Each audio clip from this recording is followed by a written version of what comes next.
And welcome back to the Eternal Dawn. I am your captain, Straw Hat Lucas, and let's go around and say hi to the crew that is with us today. First up, we have the first mate of the Eternal Dawn, Mr. Cube of the Red Sea. How you doing today, Cube? What up, what up? I'm doing good, and excited for this stream. We're back. It's a One Piece week, so what else is there more to be excited about? Let's go. Let's go, new chapter, let's go! Next up, one of my closest friends in the whole wide world, someone who is like a brother to me, the head cook of the Eternal Dawn, Mr. Vexus the Lurking Legend. How you doing today, Vex? What's good, YouTube? It's your boy Vexus, the Lurking Legend. Y'all can just call me Vex. I'm pumped. I've been waiting for this stream to happen. I'm super excited. It's always a good time hanging with the crew and W chat. Make sure you guys like these stream.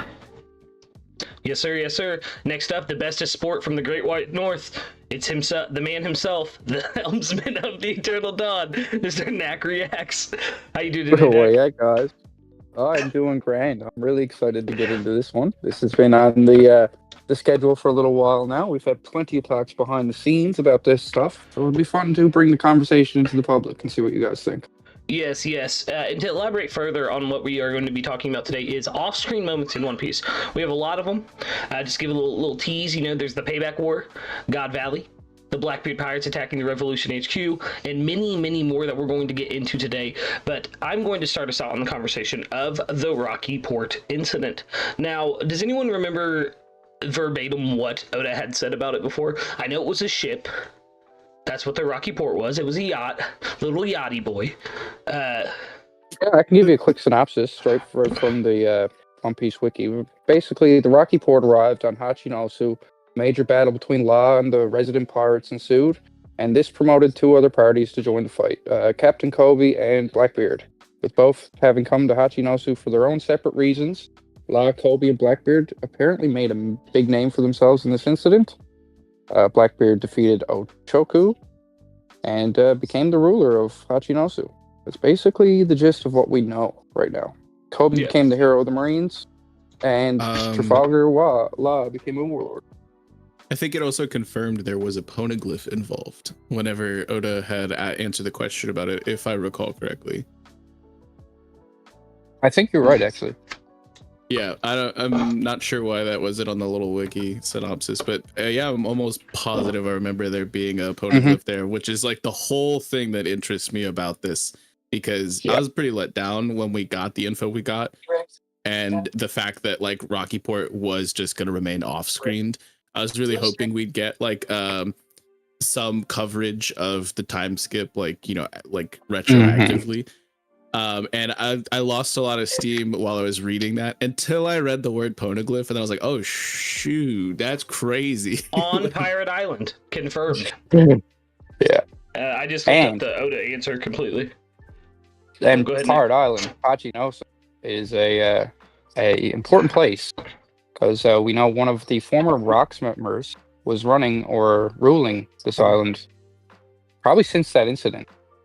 So I don't know what kind of connection he had to Blackbeard, or if we'll see him again. But this Ochoku guy, Wang Ji, yes. we love Wang Ji here. Justice for Wang Ji. He got done wrong. He got done dirty. Wang Ji for Straw Hat. When he got hashtag Wang for Nakama. Yeah, Wang for Nakama. Hashtag Wang for Nakama in chat, guys. Oh God. But no, I was really happy when he was confirmed to be the previous ruler of Hachinosu before Blackbeard, because there was a lot of speculation that he may have been one of the zombies on Thriller Bark. And as we know, everything does tie back to Thriller Bark. So it was really cool to see that, like, no, he was definitely a surviving member of the Rock's crew. How fierce do you think the battle between him and Blackbeard had to be, or do you think he gave it up pretty willingly? I would like to believe and speculate that each of the former Rocks crew members were Yonko level. Like, I'm not a power scaler, but like somehow on that tier in some form or another, whether or not through brute sheer force in and of their selves, but like their reach, like their territory, or Yeah. their like crew, or like a powerful devil fruit, or like something like. I believe there has to be some level of hacks in play, Agreed. on par with the current day Yonko. You know, Right. so outside of the fact that they are obviously no longer in their prime, I still think Scopper can scrap. I still think Rayleigh can scrap. So obviously, I'm still gonna think that any of the Rocks pirates that are still kicking today can scrap. You know. Absolutely. And it's like we got the little bit of info that the Rocks Pirates were just individuals brought together for a common goal. That makes me believe they were all pretty notorious, pretty famous in the world before they joined Rocks. Like they were Plus, sought after because of their skills. Kind I'm of gonna thing. tell you, if you are a kid growing up, it's a rough world. You know, the world of One Piece is a lot rougher than I believe, you know, the world that we live in. And if you're a kid and you're growing up with the name Wang Ji, you got to know how to fight. You have to. I agree. This is a boy named Sue type situation.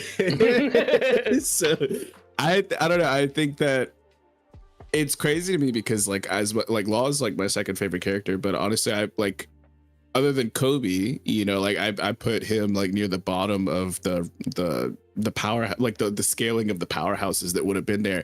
I think that he would probably be somebody who Blackbeard would have to have played dirty to take out, which is just kind of characteristic of him, you know. So especially at that point in time, it was probably before Blackbeard had amassed more devil fruits for his crew members and things like that. So I don't know how sneaky he could have been with like his 10 Titanic. He didn't even have all 10 maybe at that point in time. I'm not sure if it's confirmed that Kuzan was a part of it by then, but I think that he would have had to like just after. I think it's just after. Yeah, so he wouldn't even have had all of his captains. They probably all didn't have their devil fruits that we see them having post time skip. So like he would have had to be real conniving, I would assume, to take out a powerhouse like what I'm speculating Ochoku or Wang Shi would have been. There's this idea too that Blackbeard kind of convinced the pirates that Law was the real enemy, and that's why Law came to the 100 hearts, the 100 pirate hearts. It's because maybe Blackbeard had the whole island going after Law at one point, so he could focus on taking over, taking out Ochoku. Well, it sounds like Wang Ji was the antagonist in the Rocky Port incident, in my opinion, because Kobe, Law, and Blackbeard had to work together to take him out, which goes to back up what Vex had just said a little bit earlier about the power level of the Rock's crew as well. Agreed. If they have a poneglyph, and not only this, but they have the power to protect it. Think of how many pirates were on Hachinosu when Garp unleashed his galaxy impact, and when that whole scenario went down. Hundreds, if not thousands of them. Like, which I just watched that episode in dub. If you're a fan of One Piece, go watch. I mean, if you're here, you're definitely a fan of One Piece, but go watch the dub episodes. Kobe and Garp's VAs killed it. Anyway, yeah, there's definitely room for Law to just kind of nerf a bunch of, lesser pirates to get those hearts. Yeah. Cube, go ahead, sorry. No. I was just gonna say, if you think about it, with the original 4 Yonkos, 75% of them were former Rocks members. You know what I mean? It's like, they're just built different. Yeah, they were either like Rocks crew members or like Rocks adjacent. Like even Roger was still tied to Rocks in the fact that was his quote unquote early, or like one of his like first and most like notorious rivals. I forget exactly how it was worded. But I think, me personally, I hope that it isn't necessarily that Wang Ji would have had like a crew full of powerhouses, kind of like the Big Mom pirates and the Beast Kingdom pirates. Like we got like 70 plus fodder like per arc when we were dealing with the Yonko. I would rather it just be. Yeah, that's what I'm saying. Like, I would really honestly just rather that it's like this one dude is him and everyone else there was fodder. Because, like, especially if it's an off-screen moment where we're not going to really allow, I don't need to hear 30 different proper nouns in one, like the next like 2 or 3 SBSs where people are asking about Wang Zhu's crew or something like that. Like, just make him and then everyone else can be fodder. That's my take on it. How I think Oda will handle it, who knows? You know, because he gave the whole like kid pirates. There's like 31 of them or something. How many of them can you name?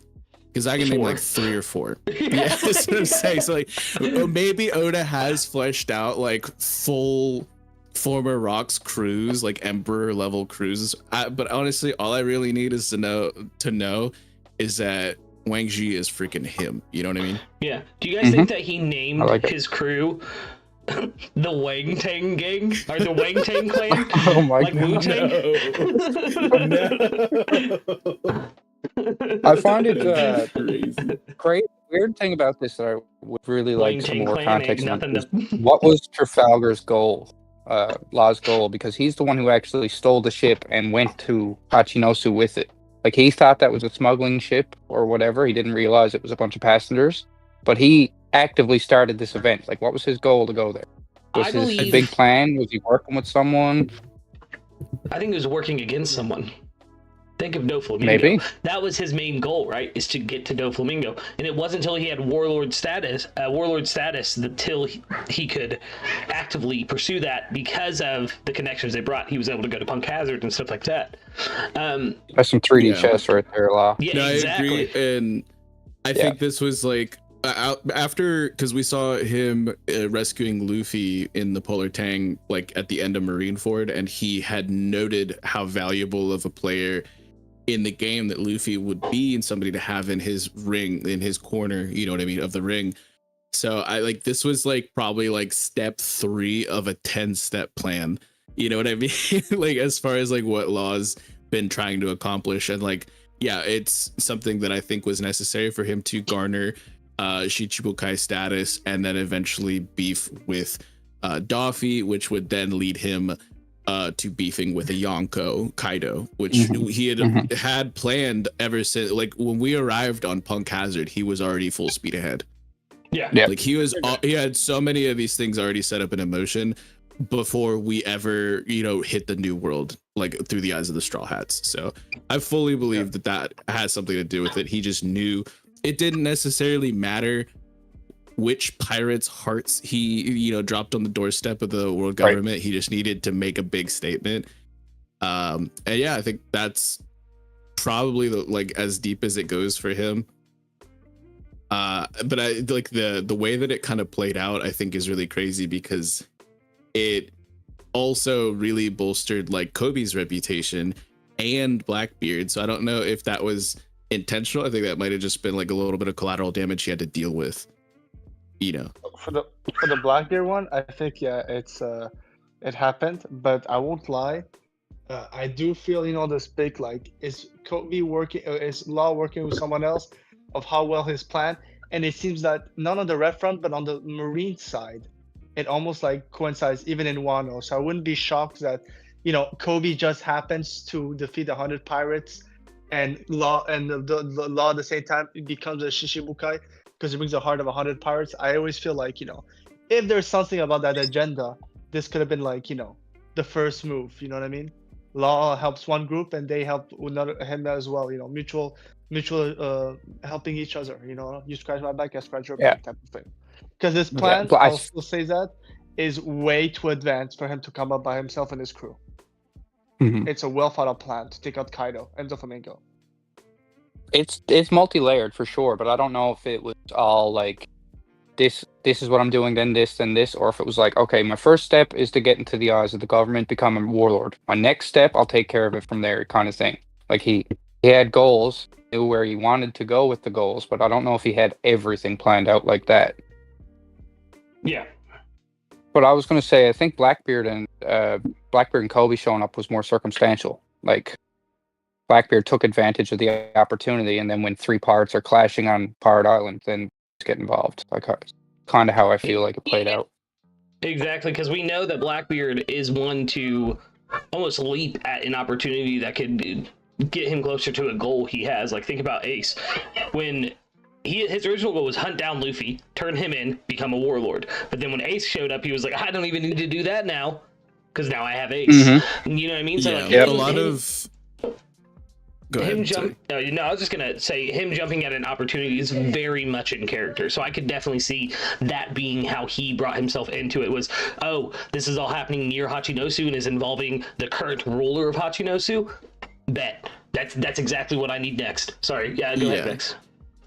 But what we've seen from Law is that he is somebody who is very much in the know, even pre-time skip at like Saba Odi and stuff like that. He's somebody who's very knowledgeable and has, you know, a mind well beyond his years, like as far as like his studies and experience. Whereas with Blackbeard, it's like a lot of the opportunities that we've seen him seize have been like serendipitous and like fortuitous, in that it's like somebody else set those dominoes up and I'm just gonna I'm gonna take that momentum. So I feel like it's a combination of Law scheming and Blackbeard just having like the maxed out luck. Yeah, he has like the maxed out luck stat, and like it's like a combination of that plus Kobe's plot armor that like just made this a W for each of them. You know what I mean?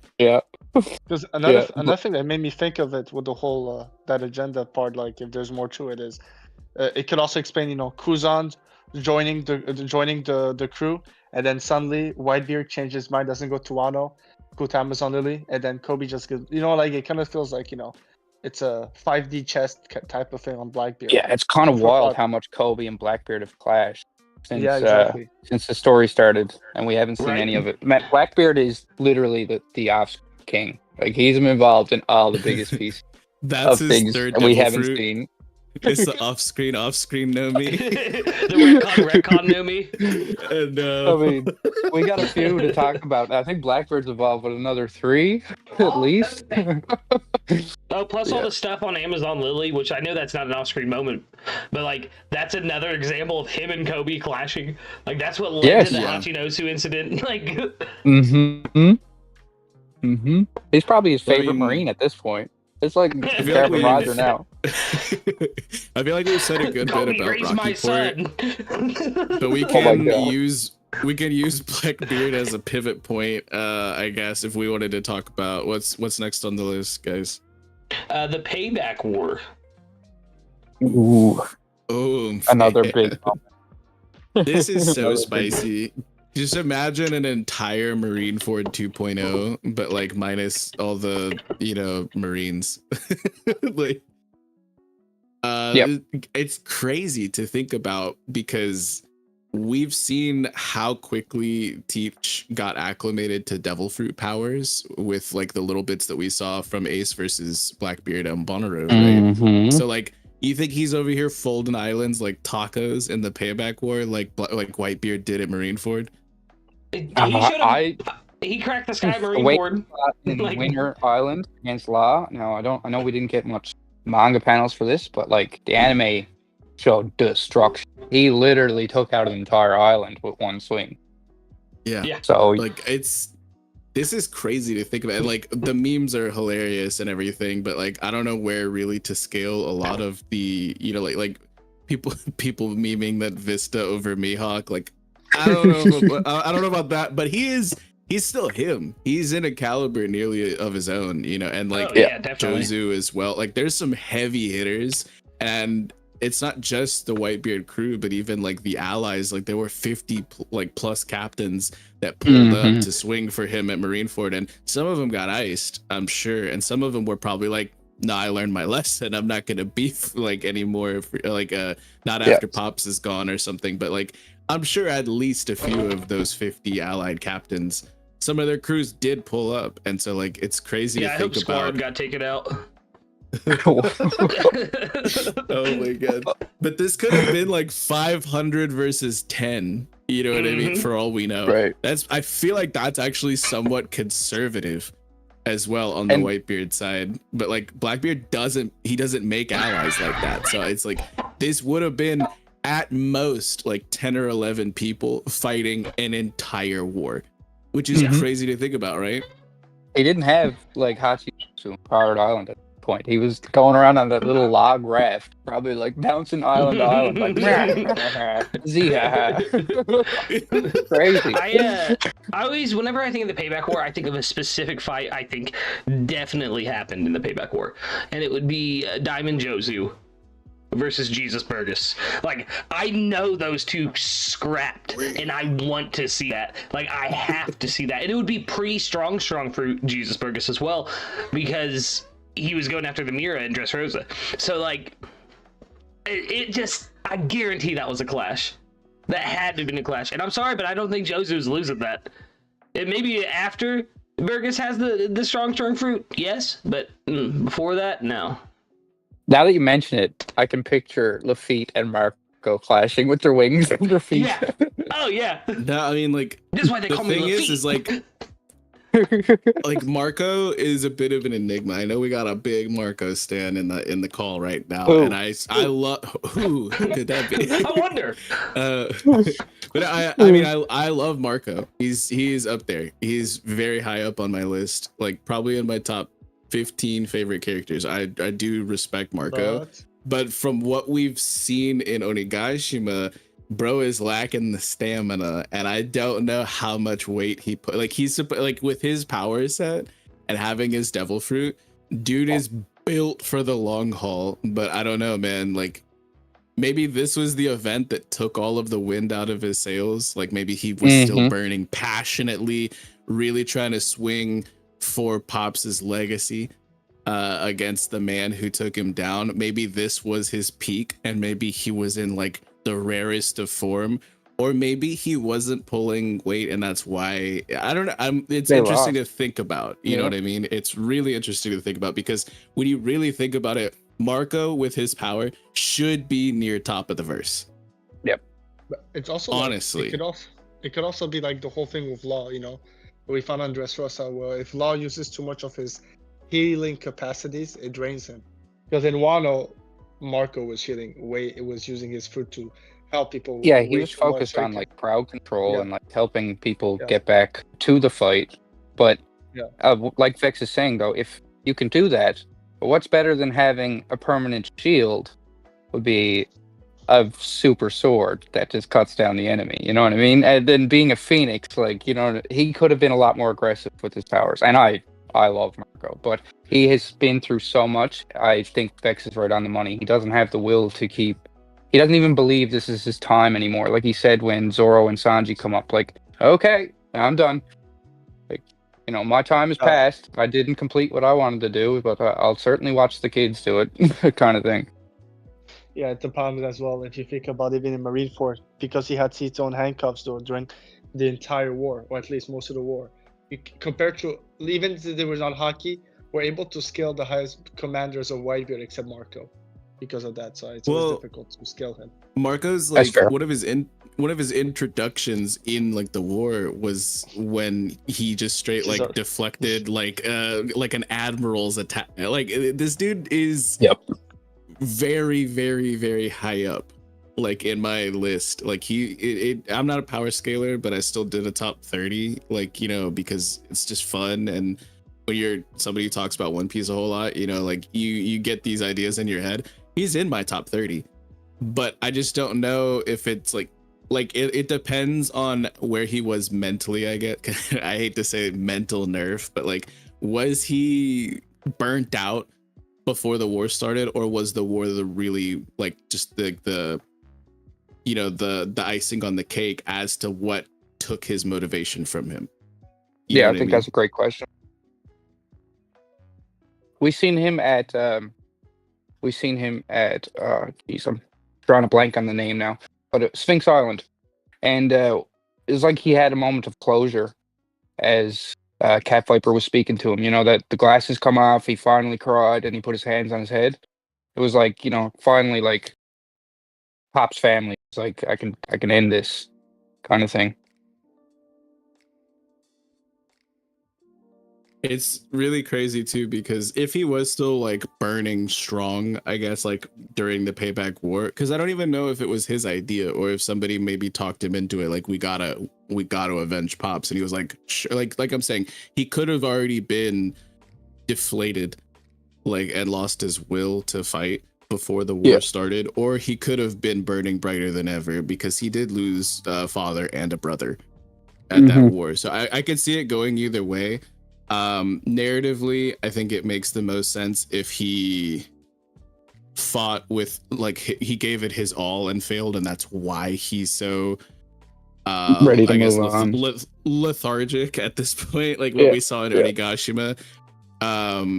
So I mean, but like that really just like scales the Blackbeard pirates so much higher because of where I expect Marco to kind of sit in my like power rankings, you know. Like again, I'm no power scaler, but that's like one of the most interesting things to me, because either way you slice it, this is like 10 dudes versus a full army.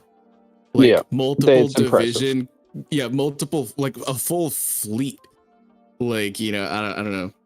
Yeah, so I'm honestly, I would love to see a full movie of this. You know what I mean? Like, give me Megumi Ishitani animating it. I was gonna say, in the style of fan letter, that would be wild. Give it to like one of the random Whitebeard pirate, like the perspectives from like one of the lowball Whitebeard pirates. Yes. Oh, I'm sorry, Lucas. No, you're good. You're good. I do like the way you're framing the question though, because I like looking at characters like this in a more deeper sense. So if Marco was the right hand man to Whitebeard and everybody watched Pops go down, I mean, they would have turned to him. And maybe like this is Oda's way of saying, you know, not everyone's built to be a leader. You know, Marco's incredibly strong, he's incredibly loyal, but he couldn't rule 50 captains. He couldn't lead an army of 50 power crews. It just wasn't in him. So there's some people there who might have been built also a reason why they faced him as well. Don't forget the timeline. It's around the same timeline Blackbeard is going to Whitebeard's territory. It could also be, you know, a bit like Hashinosu used to be the territory of the rocks. But he found out that the previous ruler of Hashinosu was the Rocks pirates. Maybe also the Whitebeard pirates felt pressured because their territories were being taken by Blackbeard as well. You know, that's their father blood and sweat. Like it's definitely an emotional time. We have to stop him. Yeah, we have to stop him. The thing. Yeah, I do like what you said about Marco in a character analysis. Is like he's not cut out to be like the leader. He's not charismatic like that, and like he's built as a support. He's built. He plays one of the best like right hand men. Like he's a great number 2, but you don't put him in the number 1 seat. You know what I mean? Because that's just not like his style, and I can respect that. Similar to like Rayleigh. You know what I mean? Yeah, same thing with like Zoro. The one time we've seen Zoro take control of the crew like almost completely was in Fishman Island, and what did he do? He kidnapped the king and got them all thrown in jail. Like, you know what I mean? Like, you don't hand over the reins to the second in command because that's not what their position is. Like, exactly, yeah. That's why I didn't know what trembling. to do. Just, you know. Yeah, I'm over here trembling like with Beppo and like leading the charge right now. No, I'm kidding. Exactly, dude. Okay, but Beppo saying no one dies today was peak. Like bars. Yep.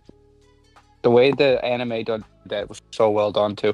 I gotta say the voice acting in both the dub and the sub has been phenomenal the past few years.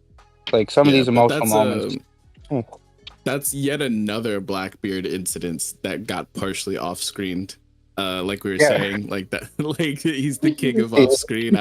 I see what you're saying now that we really dive more into this, but like the conclusion to Winter Island is we don't really get to see how that all went down. We really only get to see the wind-up and not the payoff, which is it's just characteristic of Oda at this point to just not give us the full details on anything involving Blackbeard, which is hilarious.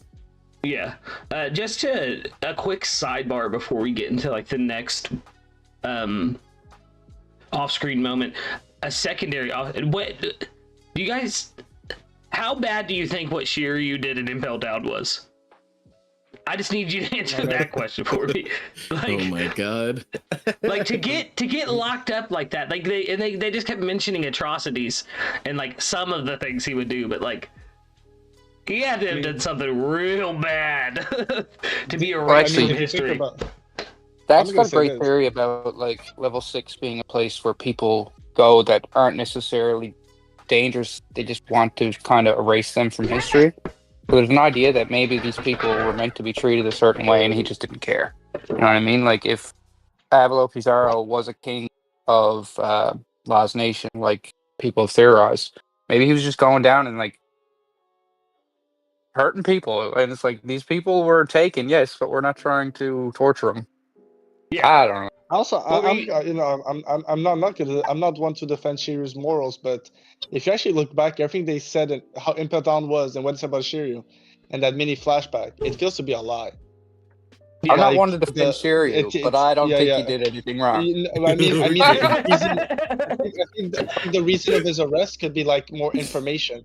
Since a lot of people. No, I get what you're saying. Everyone was outside of their cell. They were in the hallway. We never seen that.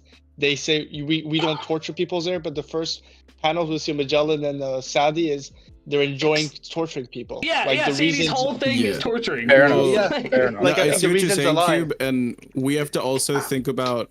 So, what is another incident we know about that involves Impel Down in the past, probably pre-Magellan reign, while Shiryu was still like head jailer, or like maybe not pre-Magellan, but like who's backstory?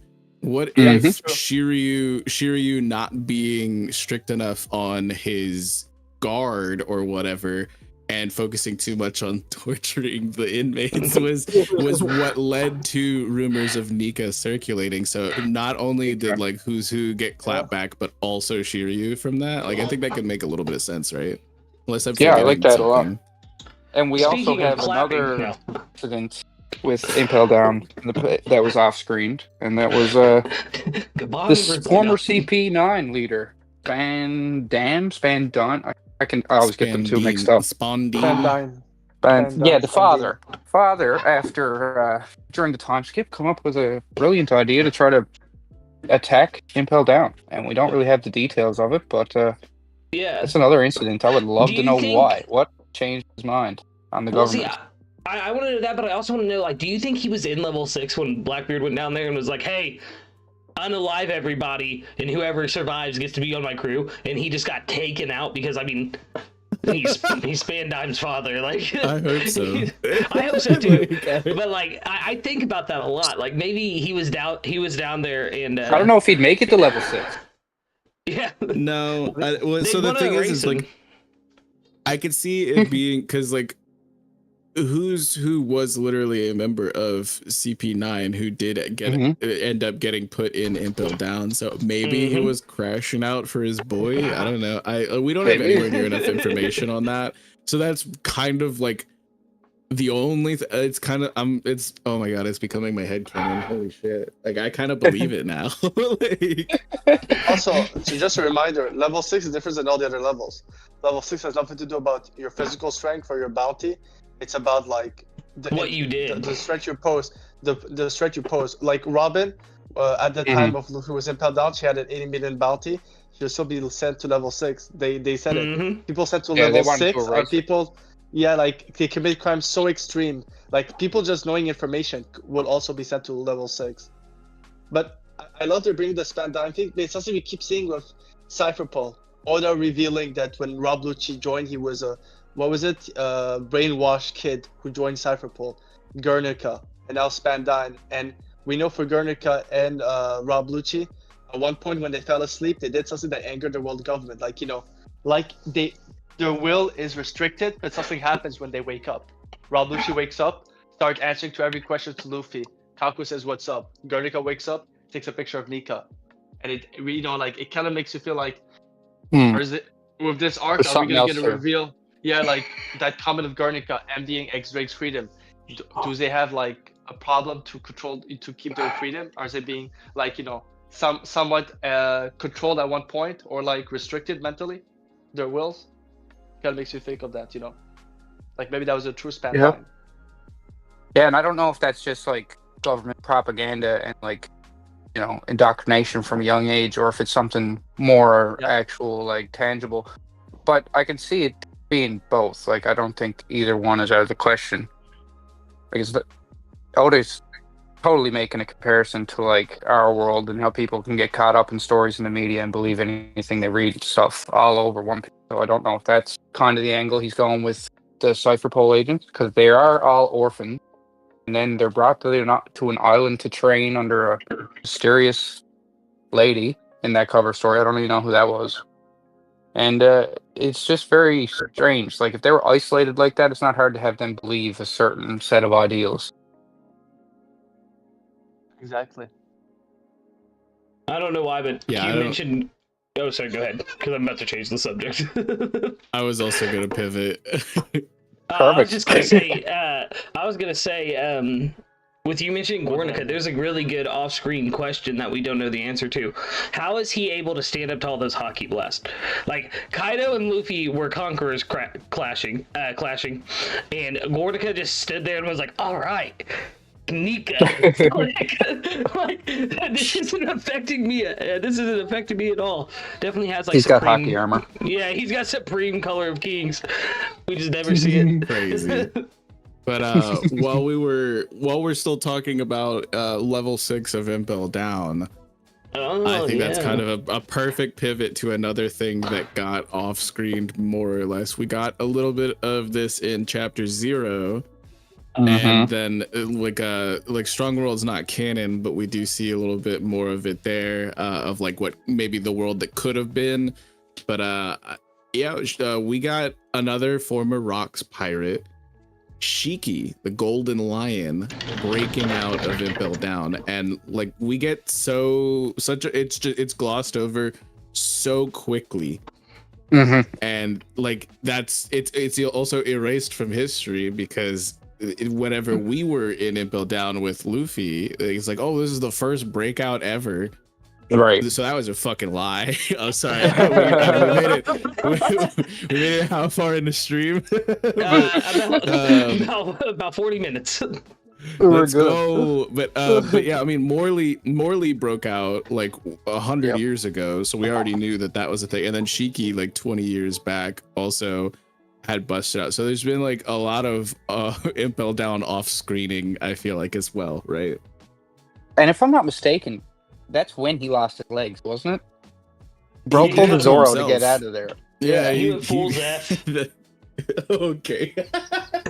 No, Zeph went half. The little garden, right? Zeph went half Shiki. That's so funny, dude. Oh god. Oh man. I heard about a pirate doing this before. But I mean, when we think about the scale of which, like, so the Golden Lion Shiki at apparently at his prime as a former Rocks pirate had amassed an armada that they had said in chapter 0, if I recall correctly. Maybe I'm not quoting it verbatim, I might be paraphrasing, but it was supposed to be the single largest fleet, like pirate fleet, that has ever sailed or some shit, or that was on the seas at that point in time, which is insane. Like, they give us like quantifiable numbers. Okay, wild. They give us quantifiable numbers that Shiki's fleet was like the largest, like actually the largest. And whenever Roger was, whenever he turned himself in or was air quotes captured, he rioted. He showed up on the front doorstep to Marineford and started boxing with like Garp and Sengoku. Yeah, like, and like how the world has to know about this guy, and then all of a sudden he's just erased from history. And even him breaking out, none of that makes headlines. Like, nobody's heard a word from him ever since. But this was one of the big, like, I would argue he like occupied a Yonko seat like before like Kaido, you know, like so like I like he's literally that big of a player, and then like never again, as he mentioned. Well, so it's crazy to me. Yeah, because like you think too, like we were talking about Wang Ji earlier too. He could have been an emperor before Shanks. Like, he could be the emperor that Shanks took the spot from.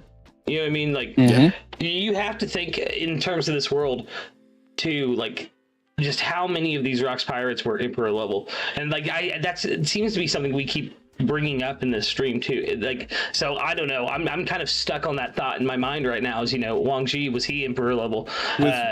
with Wang Ji, it's like more of a speculation, but with Shiki, he is literally confirmed, was. Basically, it took Sengoku and Garp to imprison this man, to take him in alive. That's crazy, especially when they were closer to their prime, because this was like 24 years back. Like, so Garp was probably in like a little bit more of a peak form than he is now. And like probably Sengoku as well, but that's like the hero of the Marines and the acting fleet admiral, like at the time. Yeah. Just to bring one dude in alive. That's crazy. And they were stressing. They didn't even want to tell him that Roger wasn't there, because they knew, like, if they don't take him out now, he's going to get to Roger. Like, oh yeah, he's here. I mean, to their defense, dude, Shiki has one of the most dangerous paramecias. Yeah. You may take that with Haki. It would take, with because it's, least casualties, I do think one-on-one Garp could have maybe taken him for sure, but, in what cause? The destruction completely of Marineford? And then they, like, destroy half of Marineford with the two of them, so, like, it's crazy. Yeah, so I mean, I think that it's actually wild that we don't hear just random like people talking about this event happen, because like obviously it's pretty easy for something to get overshadowed when the king of the pirates himself has just been air quotes captured. And so like I could see how like maybe him storming Marineford wasn't like making headlines at the time, but like but his whole like tenure as one of the most like notorious pirates that ever existed, just nobody brings it up. And him escaping Impel Down is like, I don't know, man. I was really hoping we'd see him in Elbaf, and like it just seems like I think we will get Shiki at some point before the conclusion of the series, but until then, he's just gonna be somebody who remains off screen, which is unfortunate. I think we did see him already in the main series besides Chapter 0, though. I'm telling you. Yeah, we did. Time skip Beige getting picked up. Yeah, when Beige got picked up, that's gotta be my boy.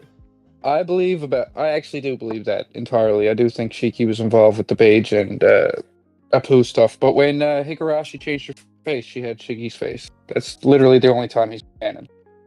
Yeah, in the present. I mean, don't worry, Vex. There's gonna be a Rocks Pirate flashback. You'll be in there, so there's at least in one instance. It's like Toki. Oh, it's a shame we won't see Toki. You'll see Toki in that Void Century flashback. Nah, dude, I'm telling you, they're gonna get to the Rocks Pirates flashback. Shiki's gonna be there. It'll be like, where's Shiki? He got drunk. He got drunk and he's stuck at a bar. Yeah, like is he in the corner? Is it gonna be like how Usopp is technically in like Luffy's first bounty poster? Yeah, it's exactly. Like really focusing on like Bakin and Gloriosa and like other people I don't really give a shit about, and Shiki's just gonna be in the background. Making the gas mask corner man of his hair or something. We're talking about Prison Break, right? Yeah. Well, if we stay that theme, we should talk about Fisher Tiger versus Marijoa. Oh man. Yeah, if we're talking about breaks, that is the ultimate breakout. Yeah. It's one that's near and dear to Lucas's heart as well, right? I think that's like one of your favorite flashbacks. It is my favorite flashback in the series. Is the Queen Otahime and Fisher Tiger flashback, because of Fisher Tiger's message, and not only that, but like just that moment where not only that, dude, like when Otahime looks at him and is like, what did you see out there? And he says humans, and he starts to cry. Oh my god, because this is a strong man. This is the leader of the Sun Pirates, and for him to break in that moment, woo, gets me every time. Good callback. But I need to see like how he did it. Like I feel there was somebody helping. The reason why I suggested we talk about it, but I think he had help, and I think it was from a human, and he didn't want to tell his crew who it was. I think it was. I think there'd be something real interesting. I've thought about it before. I don't want to say who it is exactly, but Doflamingo has come across my mind as well, because he went back to Marijoa to try to earn his keep or earn his place back. Took his father's head back. He was rejected. And it's like, maybe it's like, well, screw you guys. I'm letting all your toys out. Like, I'm releasing all your pets. Trying to figure me out. Wait, I think Cube, you were gonna, you Cube, go ahead, and then I got a crazy tinfoil thing to spit after you. So you guys think Doflamingo? I've said this because it's very clear that there's some weird connection. The Revs. because it's the same timeline. Jack made a comment about Jimbe, like old brother Jimbe, and then Koala just happens later on to be a Rev, and she was saved by the Sun Pirates. It kind of makes you think of, we just never saw anything. First of all, Fisher Tiger would never acknowledge being helped by humans, but also it's Oda's way of, I don't want to tease you about Dragon and what the Rev's been doing, because we saw a glimpse of during the I like that a lot. Kuma's flashback. Actually. Kuma's flashback. It's right in the ballpark of the Sun Pirates as well. And Jimbe has a relationship with Dragon.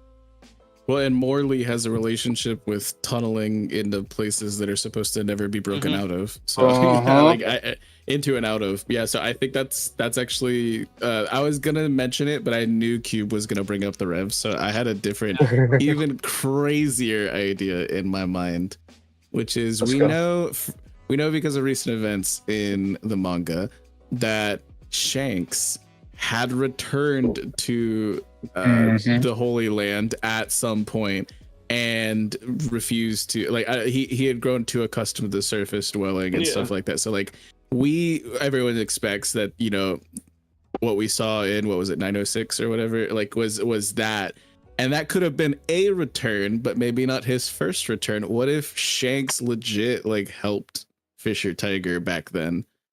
I'd love it. It's a stretch, but like Oda could do it. Oda could make it happen. Like there's nothing that's saying that couldn't be the case. Yeah, man. Maybe that's how. Oh, dude, hold on. That would be peak. I'm sorry. May I go real quick, Cube? I know you're about to spit. Right, so like that could be the way to show what happened between the Figurlins and Shanks when he first went to confront them about like why he was found in a chest and everything. Like once he found out where he was actually from, if he was there meeting with them and they were like explaining the way things were, and then Shanks saw how the slaves of Marie-Joie were actually treated. I'm sorry, how the what's the word we use? Interns of Marie-Joie were actually treated. That may be a breaking point for him to turn against his family even further than he probably already was. You know what I mean? It's one thing to imagine it, but another thing to see it in front of your face like that. And in the timeline, this was what, like 16 years back, so this would have been pre-Fuchsia Village. So like if he would have he came to the East Blue to lay low. He specifically was like, yo, it's hot out there on the Grand Line. I need to be off the radar for a bit. So maybe we are indeed cooking. I'm sorry, go ahead, Cube. You were gonna say something. Okay, so with that, I'm gonna do a rebuttal because it's not just Shamrock, but with what we see with Garland, he doesn't seem the kind of person to, you show up, you say certain thing. He kind of gives you the vibe of the kind of thing. You could talk to me, but if I don't like what you're asking me, I might end you right here because type of mentality. But I was gonna say, I was just gonna say it was a meme. I was just gonna say it's not a very reach about Shanks helping out Fisher Tiger, because just after that he found the Gomu Gomu no Mi. So could explain how he found it, with your theory. You reach for it, but yeah. But I like the Dofi. Maybe but I like the Dofi one. Oh, sorry. Go ahead. No. I was just saying maybe they were moving it from Marie-Joie because Shanks was there wreaking havoc, and he took advantage of the situation. It could be. It could also be that the opposite thing. He found out when he was leaving that that specific fruit. The fruit was on its way. Because they've been trying to get it. I don't think that they would say that if at one point it was in Marie-Joie. I think every time they brought it to Marie-Joie, someone just happens to spike it away from them, like the will of the fruits falls onto someone. So just before. But I like the Dofi one because Oda never makes appearance of certain arcs, Del fruits, or factions out of nowhere. It just happens that Koza's faction in Alabasta with Revolution Army. And then the parallel arc, you have literally, Sabo with Revolution Army. He, for some reason, and we know that Crocodile has some connection to Dragon and Ivankov. I don't think it's a coincidence that the Revs were on the arc of Doflamingo. You know what I mean? So I could see something in that regards. And we don't know how Dofi was. You know what I mean? In his flashback, it looked like the psychopath of Dofi wasn't like something that happened instantly when he was a kid. When he was still before Roger's execution time, he was cute, seemed to be a bit more normal. Still a bit, messed up, but less psychopath than, you know, at the time of Corazon. And even Corazon, when he met him, he said he changed completely. There's no talking to this type of person. So I like Yeah, the I think one. that was Treble and that crowd's influence on him. Well, That changed him. Sorry, Go sorry, ahead. go ahead. No, I was just gonna say Oh, I we was just saw gonna the say, influence of we saw I the know. influence of what the Celestial Dragons, you know, telling him no did to him, because that just drove him further into Treble's arms. So go ahead. Sorry. Yeah. No, that's exactly what I was gonna say. Like literally, Treble is the one who put him down the path, and that's why Corazon didn't recognize his own brother. I don't think it was because of any life event. I think it was just slowly over time. Yeah. But regardless of who like was probably assisting in Fisher Tiger, I don't know, there is still the possibility that he just did this as a one-man army and that he's like straight Yonko level. Like, that's why you were so afraid of the Sun Pirates. That's what I'm saying, bro. It's just over here dunking on admirals, dunking on God's Knights, just like carrying 600 people on his back, just climbing down a 10,000 meter wall or something. Like, I don't know, man. Like, maybe that's still a possibility. In which case, and I've spit this agenda before, and I will keep spitting this agenda until this is not off screen, until Vice Admiral Strawberry is Pirate King level, because that man one-tapped Fisher Tiger, and Fisher Tiger was a one-man army in Mauricio. So that's how I'm seeing it in my mind palace. You know? And you know what? I'm gonna say this. Then Luffy in Arlong Park, when he defeated Arlong, he's Kizaru level because they both share the same feat to defeat Arlong. No. Oh my goodness. But Luffy had to use Arlong's powers against him. Okay, like let's not try to split hairs like that. But no, I think Luffy used blue Haki. Memes aside, we have to assume all possibilities. And I think that because we were told by a fairly credible, source, I think that it wouldn't really have much of a reason to lie about it, that Fisher Tiger probably did do it by himself, but there could have very easily been a faction or some sort of like a assistance or like a benefactor of some sort. So I see like kind of all of the agendas here. I respect it, but I'm just gonna go by the narrative and assume he did it as a one-man army until we maybe eventually get like some SBS question about it, Who also I'm thinking at that time could have been quite active in helping him, because it was 16 and he died 11 years ago, right? So it's like a 5 years time span. Remember, there was a comment about Kuma being a one-man revolutionary, like going by himself at one point, helping other people. So I wouldn't be shocked that maybe Kuma was like, maybe not the revs in all behind, but maybe sometimes it was just Fisher Tiger and Kuma, and just they made that Kuma comment just showed up and freed a shit ton of slaves and bounced.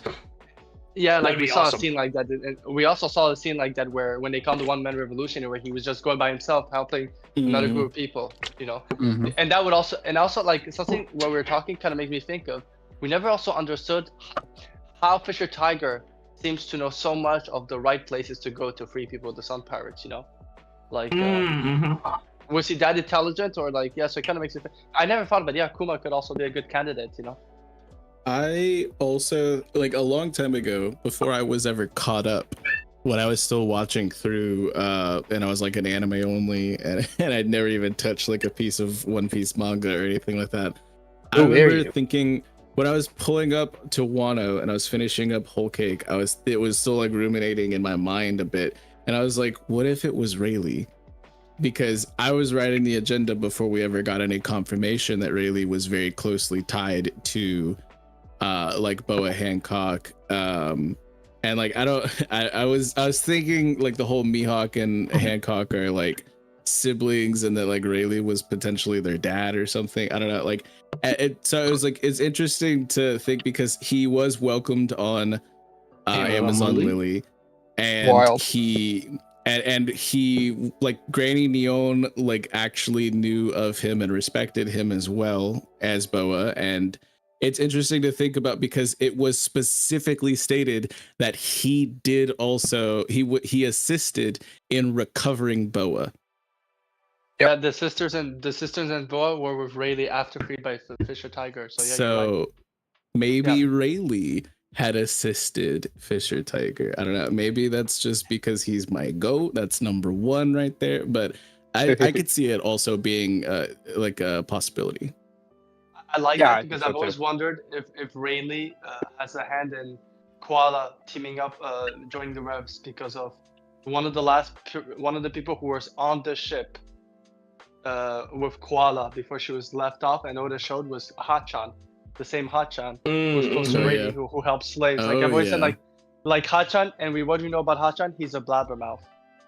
And like the first thing we see of Rayleigh in the series through the eyes of us, like as the narrative unfolds, is him breaking out of prison, and he resides where?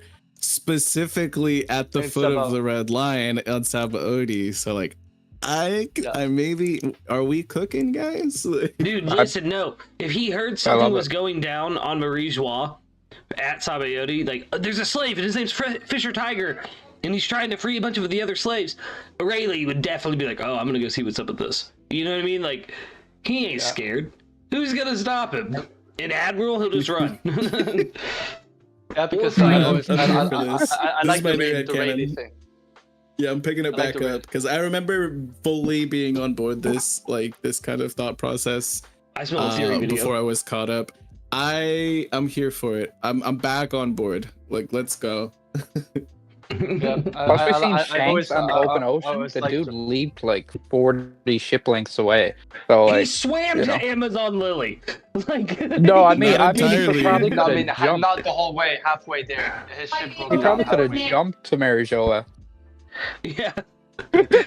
Was it like a Sea King that crashed his ship and then he had to swim the rest of the calm belt or something like that? It's not like. Yep. It's not from Sabaody. Yeah, it's not from Sabaody. That's a crazy feat. To do that from Sabaody. Oh, he could have. Don't deny it. Yeah, he definitely could have. Like what? Beppo did it too. He would fart for the motor. He cootie crazy. That's wild. No, but I always like the Rayleigh stuff because I've always felt like while rereading, it's like they made a big thing showing that Hachan knew Rayleigh when he was a child, but also he was also very active after when he was an adult. So I've always liked the idea that, Koala and some other people, like it could be Hachan's knowledge of the Sun Pirates, and Rayleigh knowing where to go. Yeah. Oh, that reminds me. Didn't they call him Ray-san? Like they call Scopper? Yeah. Yeah. Oh, Yasan. Yeah. That's so sweet. Oh, I didn't realize. They're calling him Unk, basically. Like that's what they're calling it. They're like Unk. Just for the meme, because we were talking about Hancock Mihawk being maybe I do like the idea because the way she was with Rayleigh head on his lap is almost like a father and daughter thing. But do you guys think when Rayleigh was training Mihawk that at one point Mihawk stopped and looked at his dad and said, "Please, Daddy, chill"? Oh my God! No. Stop! Ban this man. Get him out of here now. Ban right now. This is like Discord level Cube here. Speaking of Mihawk, I have to do it. To transition to our next topic, we are going to be going over all of the off-screen battles, and I think a good safe space to start is Mihawk and Shanks' various duels. How intense do you think these are? Man. I've had a funny thought about these. I don't know who started talking about it, but every time someone talks about these duels, I think about it now. Because both their observation Haki is so good that they'd just stand across from each other and have an entire battle in their heads and be like, "Oh, you won again," and walk off. It's like when a chess grandmaster like opens with like pawn to e5, and the other guy's like, "Nope, you got it," and shakes his hand. Gold. Like, Yeah. Good game. Yeah, GG's. Like, that is so funny, dude. Like, Yeah, we've had hundreds of duels over the years. It's just them standing on a deck, like, "Yeah, you win again." I'm not gonna lie. tales of their duels have echoed across the Grand Line, and it's just like them just staring at each other menacingly. Yeah, you just wanna get- deciding who wins. I always love that interaction at the end of the live action with Mihawk and Shanks, where he's like, "You're half the man. I don't want to duel you when you're half the man you used to be." And Shanks is like, "I can take you with one arm." But now I'm just thinking in his head, like, he says that, stands up, and they just lock eyes. Yeah, right? Yeah. It would be so funny. They've never Oh my actually God. like clash blades. It's all been Yeah, in their heads. it's all Observation hockey, playing out every single scenario. Man, It's See, like yes. they both like. It's like the quick draw, like Mexican standoffs, where like the tumbleweed goes across and you hear the. That's I can't so get it out of funny. my head. Every time someone talks about Shanks versus Mihawk, I'm like, "Oh, the ultimate staring contest." They draw their blades, Conqueror's Haki starts pouring out, and then all of a sudden it just stops, and they're just locked eyes passionately. And Mihawk's like, You- "Oh, you wow. win again, Whoa, whoa, red whoa. hair." Oh, you won again. You are my best, sir. well, But no, honestly, if we're being real, like we've seen Mihawk like slice an entire like meteor-sized like iceberg. We've seen like I don't know. The only thing we've really seen from Shanks, other than him, literally, his number one feat in the story for like his only hundreds feat. of chapters was just staring. So that's really funny. But we do have the Kamusari, right? To go off of the divine departure is actually a crazy feat. And so like if we're being realistic about how these duels could have gone, I could easily see them mincing up entire islands. Like the damage that was done to Dressrosa, like they literally turned that thing into like Swiss cheese. I think that's child's play. If they were to have actually gone all out, this would be crazy to see, right? Yeah. And what if it 'Cause I'm was not gonna lie. on the Gloom Island, like that was basically destroyed, like, and all the human drills would mimic battle techniques? Maybe that's where they used to go for their duels. I'd like just residual I damage don't all know. around the island. Well, we know that Humandrils got theirs from a war that destroyed the kingdom, but I do like the idea of that. Like it wasn't just Mihawk fighting them; it was also them mimicking Shanks' actions as well, which is what made them good foes for Mihawk to practice with. So hear me out. I don't know about that, but maybe that's like an old stomping grounds, and that's why he went back there, because he had fond memories of a duel that took place there. But I see like some serious damage, like not just like light damage. Like I feel like any of that was like cosmetic to the point where it could have just been the Humandrils that did that. I'm talking about like changing the maps type of damage if these two were to, and like there is literally a place that Brook apparently went to during his time skip after his stay in her Hitania. He wound up in a place that I believe it's like a home of one of the long limb tribes, but it's called Sword Mountain, and it's literally a mountain that's been like split like God Valley stuff. That's the kind of shit I'm expecting as the aftermath of their duels, if there's even an island left. You know what I mean? Mm-hmm. Wild. Bro, they were like one. Like, no, but no, I was just gonna say like legitimately, like I could see them not even, there's not even an island afterwards, and these dudes are just standing on ocean, like, you know, channeling their chakra into their soles of their feet type of like Naruto shit, you know? Yeah. Because they're not devil fruit users, like they could just fight in water. Like, Yeah. Before we get to the next fight, actually, since we're talking about Gloomy Island, how do you guys think that Mihawk got like away from all those Marines? Do you think he was just wiping out the Marines? Oof. I mean, he doesn't take too much pleasure in like fighting people who aren't worth it. I think that the whole Don Krieg thing was about making a statement, but like I feel like with the Marines, like it's funny. I'm gonna bring the meme back up. He could have just literally stared at him, and they would have been like, "Oh, okay, all right, our mistake. Peace. Please let us go." Like, I would laugh a lot.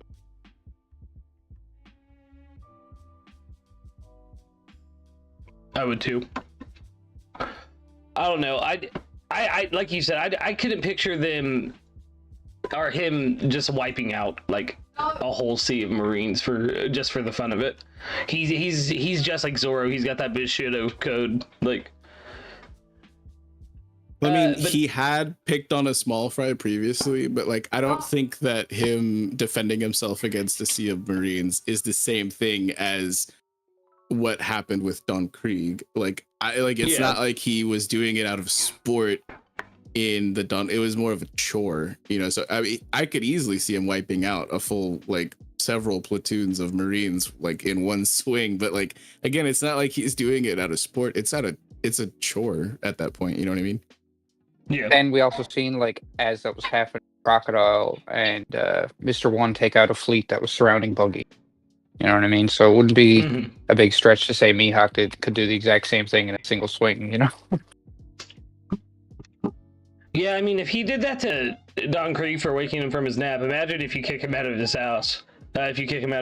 Like, he's gonna be pretty mad about that.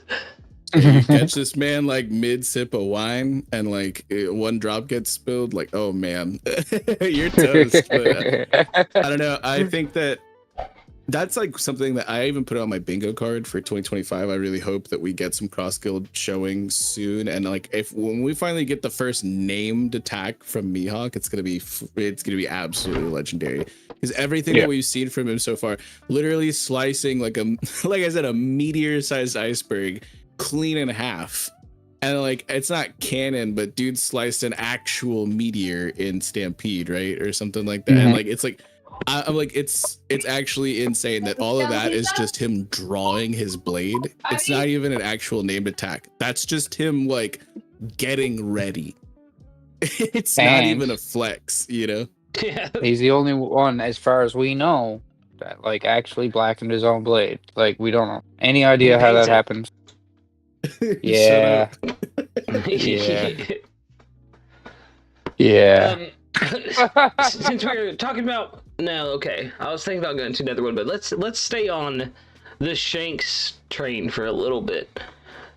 During Marineford, we know that Shanks stopped Kaido. What do y'all think that was about? Why did he do it, or how do I think it went down? A little bit of both. I mean, I think Kaido was on his way to take advantage of the situation, and was going to try to take out Whitebeard. Absolutely. Yeah, he's trying to... Oh, we lost Knack mid-sentence. Like and subscribe, folks. Yeah. Oh my god. Sorry about that, ladies and I think he was trying to definitely take advantage of the situation to cement himself as, like, stronger than the rest. But I don't think it would have been much of a fight. It was King and Kaido, and if Shanks rolled up, like, it probably would have been just them drinking. Like, yeah, you don't need to get involved with this. Don't worry. This, crazy stuff's going down. You stay here. Instead of a fight, they respect each other enough that he's just like, I just came with a drink. I don't think we should get involved, kind of thing. Yeah, like I don't think Whitebeard and Shanks had a great relationship before they had their first meeting either on that ship. You know what I mean? Like I don't think they were buddy. But I think it could have been something. And now maybe he wasn't like friendly about it, but he was like, "Listen, I can't let you go over there, and if you want to try, you got to beat me, not disadvantaged Gianco, who's in the middle of fighting another war first." I don't know, the way that I kind of envision it is that like Shanks specifically showed up at Marineford to put a stop to things and prevent more blood from being spilled. I think that it may be like, I'm not on the evil Shanks agenda. I never have been. I don't think he's a rat. I don't think he's a snake. I think he's just a dude with, and like, if you're on that agenda, good for you. Cool. But like, so when I say this, I don't mean this in like an evil Shanks kind of way, but like it could have been semi advantageous for Shanks as a Yonko to have another Yonko fall. So maybe stalling Kaido and then showing up just after Whitebeard, after Pops was taken out, and then putting a stop to it before too many of the saplings, so to speak, were taken out. That were also what I mean, like even if that's not the case, then just for the sake of not shedding too much blood, and maybe he was going to save Whitebeard and just didn't make it in time. But if Kaido had also been a Marineford, this would have been an absolute slaughter. This would have been crazy, like to the level like nobody would have like legitimately been able to stop no, Kaido would have with the way that the admirals were like with the way that the admirals were revering Shanks when he pulled up, like nobody was like willing to cross that line he drew in the sand. Kaido absolutely would. There's no stopping like the carnage that would have ensued if Kaido was also there. No, I mean, I'm not a power scaler, but the thing is like I feel like it's not so much that I feel like Shanks is like, okay, I need to be there to stop things in a worst case scenario, but a bigger deal than, Whitebeard and the Marines taking themselves out is if Kaido's also there. Yeah. So he just like, Kaido even leaving Wano is a problem. I can see it now. Kuzan would be like, Kaido, your son has big bazongas, and then Kaido would just thunderbaga him. Wow, that's insane. But I like, because you have to think about what would be to gain for everybody in this situation, and I don't think that Shanks is winning in any of these situations unless it's semi-advantageous for another Yonko to be taken out. In which, but he didn't just straight murk Kaido, assuming that he was somebody who could have done that with his crew, but he did at least keep Kaido at bay, while Whitebeard was dealing with his own fight. But again, it's just like that's their fight, and so it also speaks that Blackbeard is somebody who swoops in and capitalizes on other people's mess ups and like twists of fate and their wars and like their fights, and he just comes in and steals the W, you know what I mean? And like, so and that's somebody who Shanks is adamantly opposed to, so maybe he's just be like, I'm not gonna let this happen, on my watch. But and like maybe he should have focused on Blackbeard, because the war would have probably gone a lot differently if he did, and the post-war events. But he was like, I'm closer to Kaido. I just gotta focus on this or something. I don't know. Like I can see it playing out a couple different ways, And the more we talk about it too, like it makes a lot of sense that they did have some sort of clash, because Shanks was in Kaido's top 5. He had to witness some form of power from him. You know what I mean? I'm laughing at Cody in the chat. I know. God, I know. Oh my god, that is goated. I love you, Cody. Oh my. I have to save Ace. Imagine that's why Shanks stops him. I'm on the way to save that Roger boy. No, you're not. My son loves He's got to go. Oh my god. This is all part of my plan. I need to break Luffy.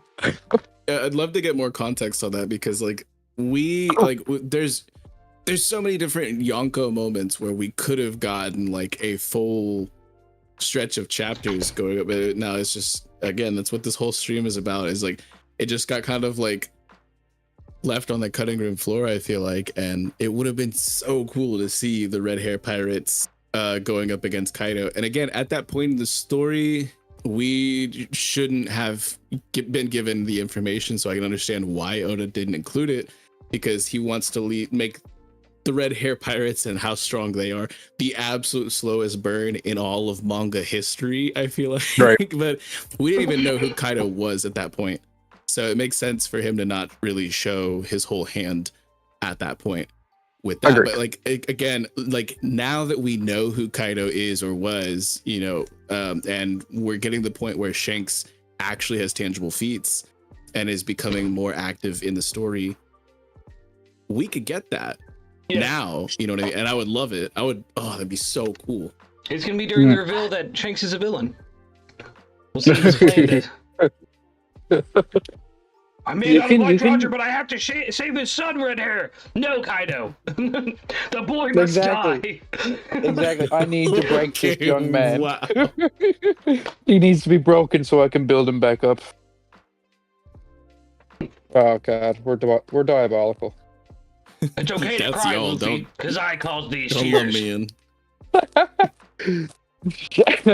If we're going to stay on the topic of Shanks fights, though, there's one that we need context on. It's the only scar on Shanks' body other than, you know, the missing arm. Lord of the Coast, Yonko level. Lord of the Coast. God. Yeah, they don't call him a lord. That's crazy. Yeah, they don't call him Lord for no reason. But Shanks versus Blackbeard. Where did it happen? How did it happen? I thought it happened during the clash with the Whitebeard pirates when they were children. But that can't be the case because we see Shanks after that without the scar.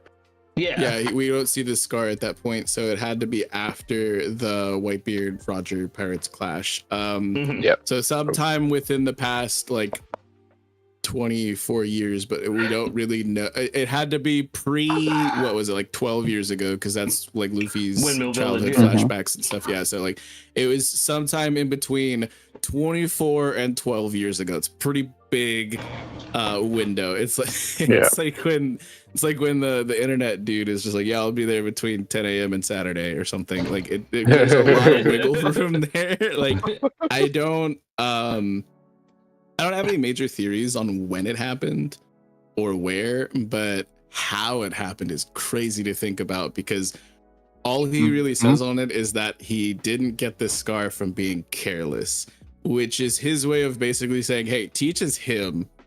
Like I wasn't caught off guard. I wasn't tricked. This was not a mistake. This was like I'm lucky this is all I got, is basically what he's saying. So I've always wondered.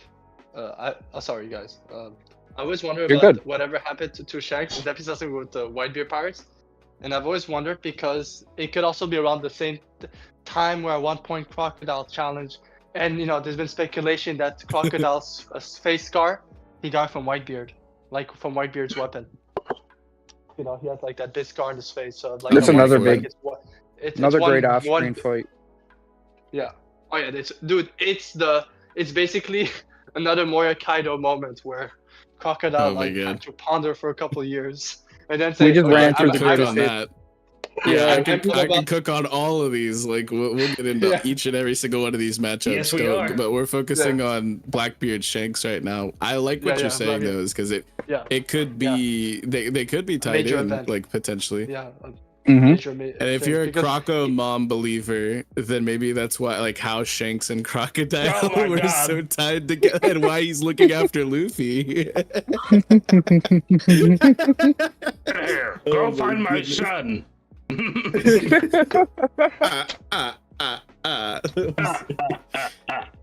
So that's what he meant when he was saying, you know, it's been a while, straw hat.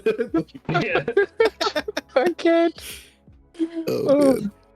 I don't know, like, there's so many theories to get back on track. Sorry. There's so many theories that I was hearing when I first got caught up before we had any more information about Blackbeard, and we still barely have any more than when I, like, you know, mid Wano and stuff like that. But there were theories that because of what Shanks' scar looks like, and this would have been pre-Yami, because that was something that was more fresh in the era of Luffy setting sail, whereas this fight would have had to be, again, like we were saying, somewhere between 24 and 12 years back. So this was pre-Yami Yami, pre-Gura Gura, and Teach was him already. And if this could hint at a potential first devil fruit. Yeah.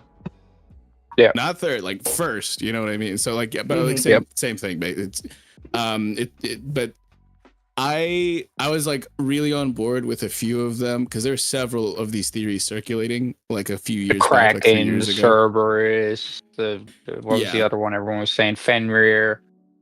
I don't know if I'm as on board with it now, but it's really interesting food for thought to think about what exactly went into play. And we know he had his signature cat claws weapons. And now he doesn't use those. So it's also, it makes you really rethink about Jaya and the way that Luffy and Zoro looked in that panel when they were really noting Blackbeard as a presence. Regardless of how you interpret that scene, whether it's him talking about their whole crew or Blackbeard having multiple personalities or however you want to read into it, there's things to read into there. More so now that we know what Shanks said about him not being careless and like the nature of his scars. So it's really, really interesting. I hope that when we get a Blackbeard flashback, and we will, a lot of this stuff, I'm like, it's cope. You know, we're not gonna get more on Fisher Tiger. I don't think. I would love it, but we're not gonna get more on like some things. I hope we get Shiki, but maybe we don't get. We are gonna get more on Blackbeard. That is factual. It's undeniable. It will happen, and I'm hoping this is something we do see. Yeah, I like that. I like how you touched on the Jaya incident because there is a lot of ways to interpret it, and people have interpreted many ways. But regardless of how you interpret it, the fact of the matter is the Blackbeard pirates had a presence that people could feel when they were around them. Like there was weight to Blackbeard being around. There was a certain uneasiness to him. And you don't get that for being a nobody in the One Piece world. A presence that people can feel from just standing near you, like that feels like Whitebeard. That feels like when Shanks walked on Whitebeard's deck. It's only something we've seen a couple times in the series. Most recently with Loki, when Luffy and them stepped out onto the bridge, Luffy immediately felt Loki's presence. Like immediately. Very similar situation. Me, that scales Magellan really high. If we could circle back to Impel Down for just a minute of agenda piece here.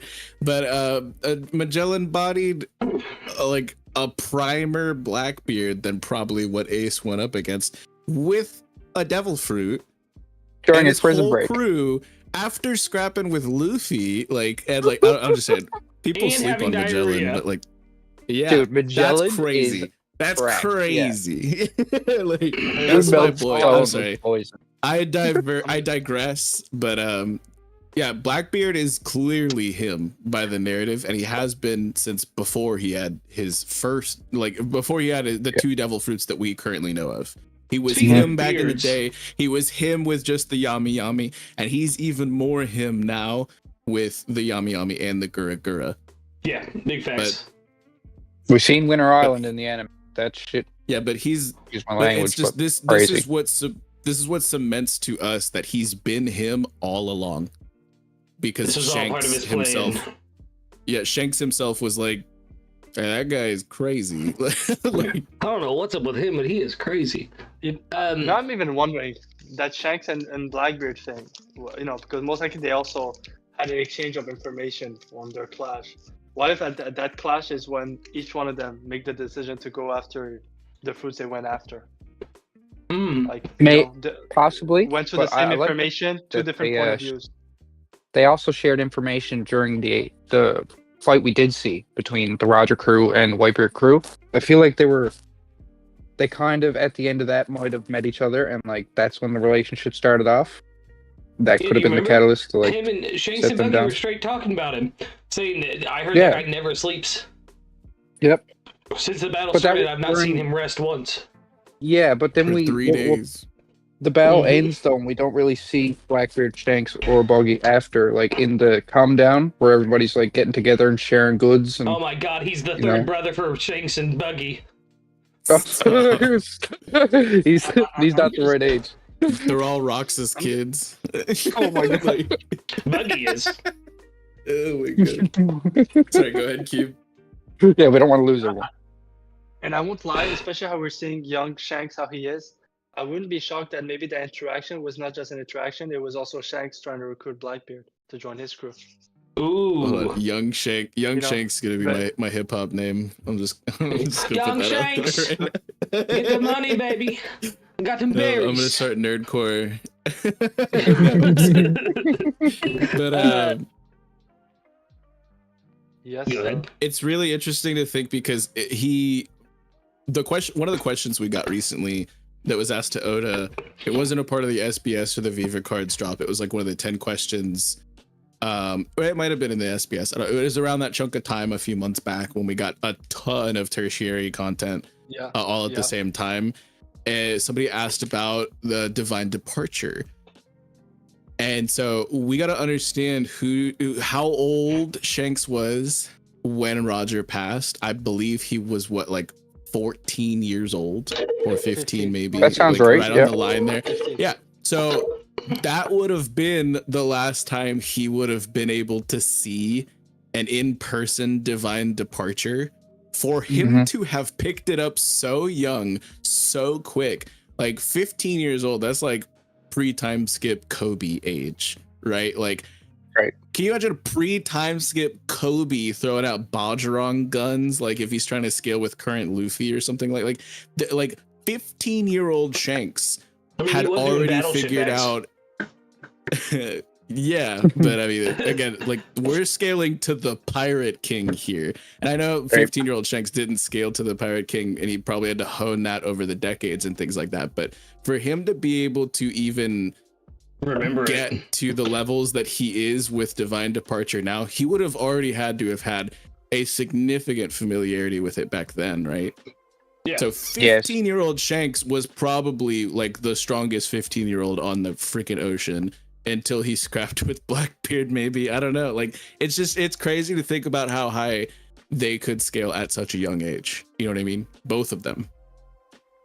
I love that thought a lot. It really puts into perspective when he was looking at Luffy as a kid, and he's like, "You're not ready to be a pirate yet," like because he knew, like, listen, I was born in the pirates. Like, you're not ready. You know what I mean? Like, I was there. I was learning the things. Like, boy, I was using observation hockey at 9 years old. Like, come on. I didn't see observation hockey till I was a man.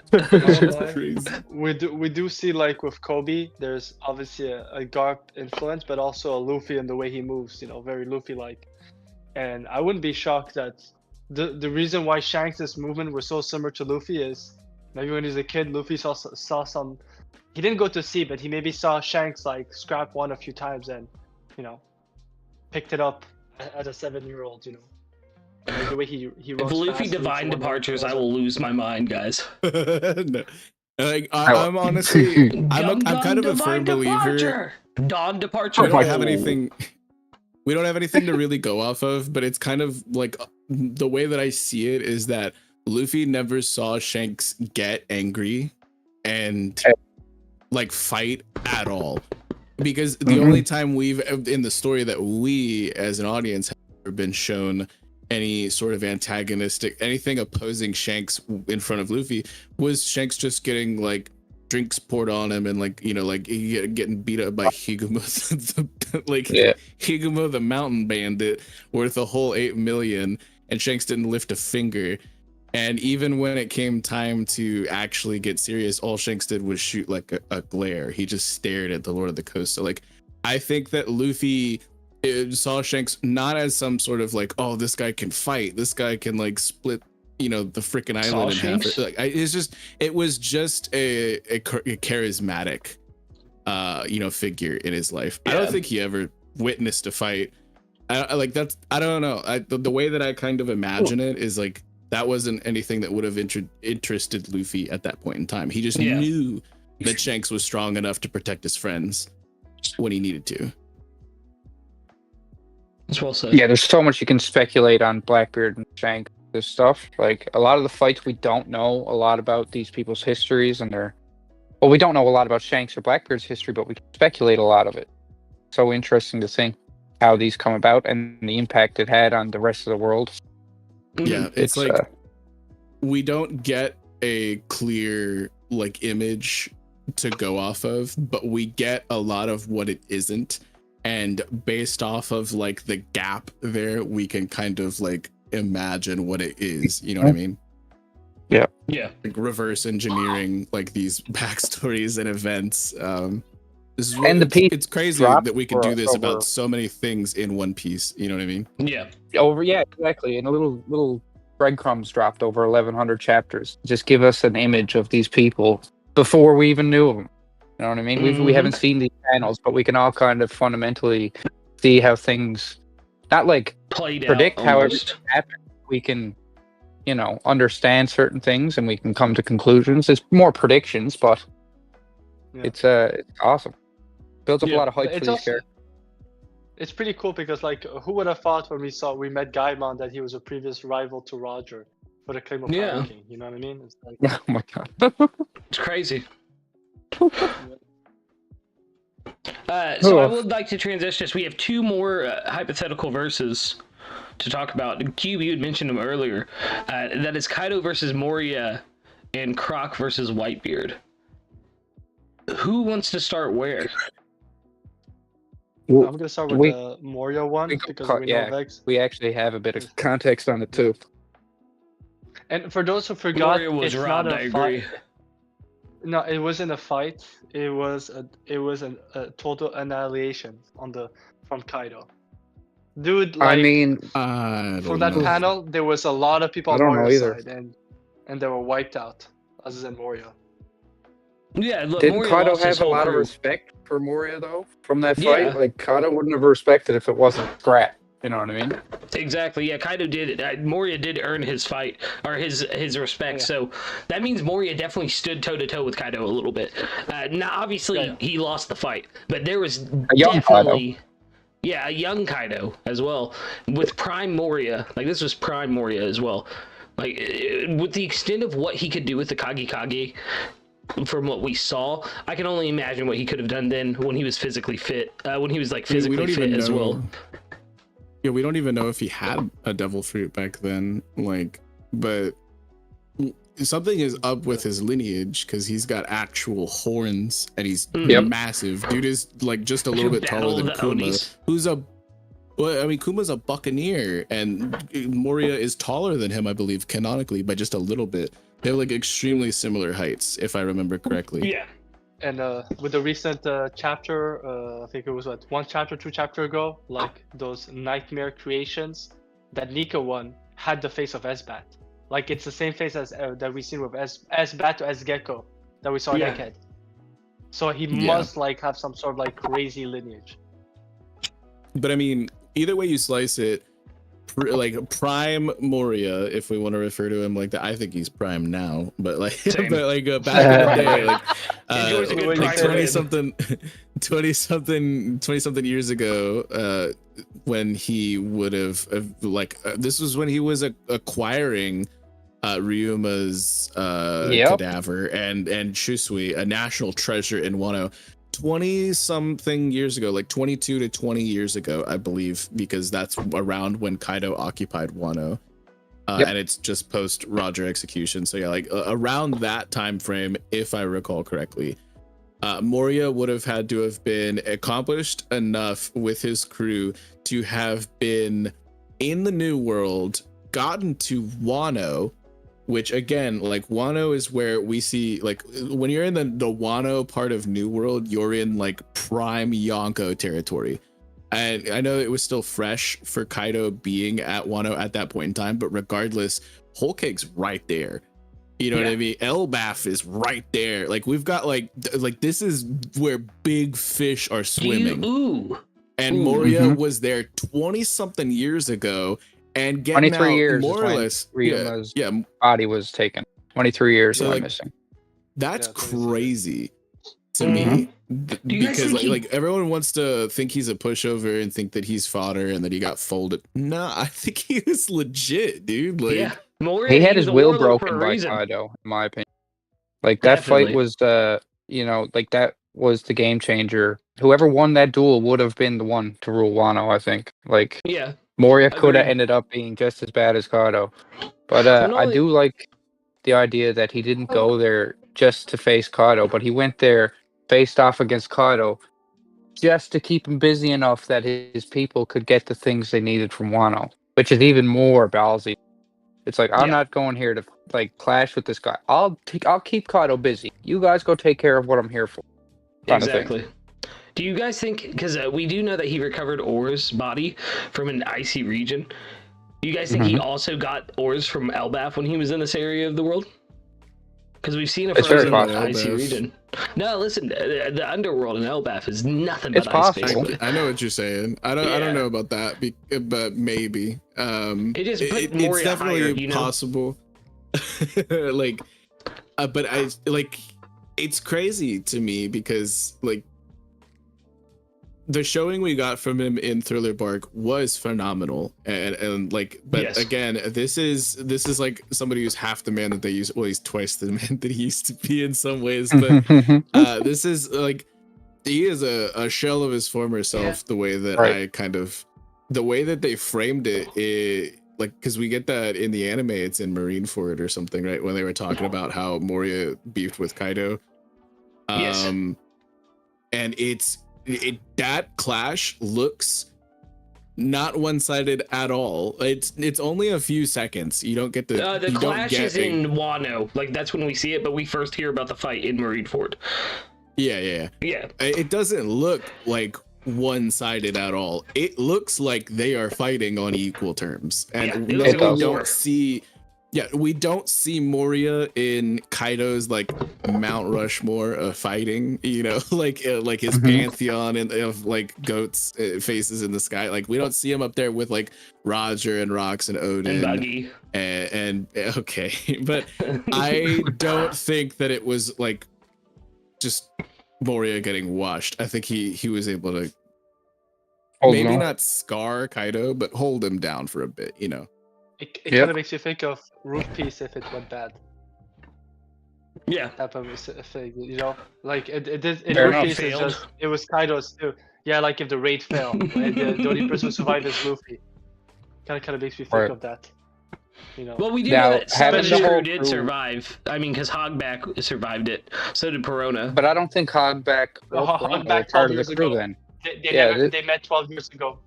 It was 10 And years Why they- was he there to get the fall. body if he hadn't met Hogback yet? Doesn't he need Hogback to That's make a the problem. zombies? But yeah, but that's No. the problem. It's because he doesn't put the. It's not. We know that what we know is the Ryuma stuff plus the fight was 23 years ago, but then with the other stuff with Moria and Kaido is a bit iffy in the timelines. But I mean, Hogback is very Perona- clear.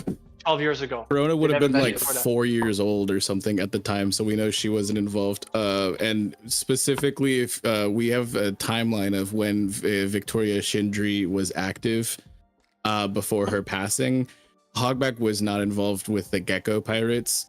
Whenever they were dealing with stuff at Wano, he was doing his own thing in the West Blue.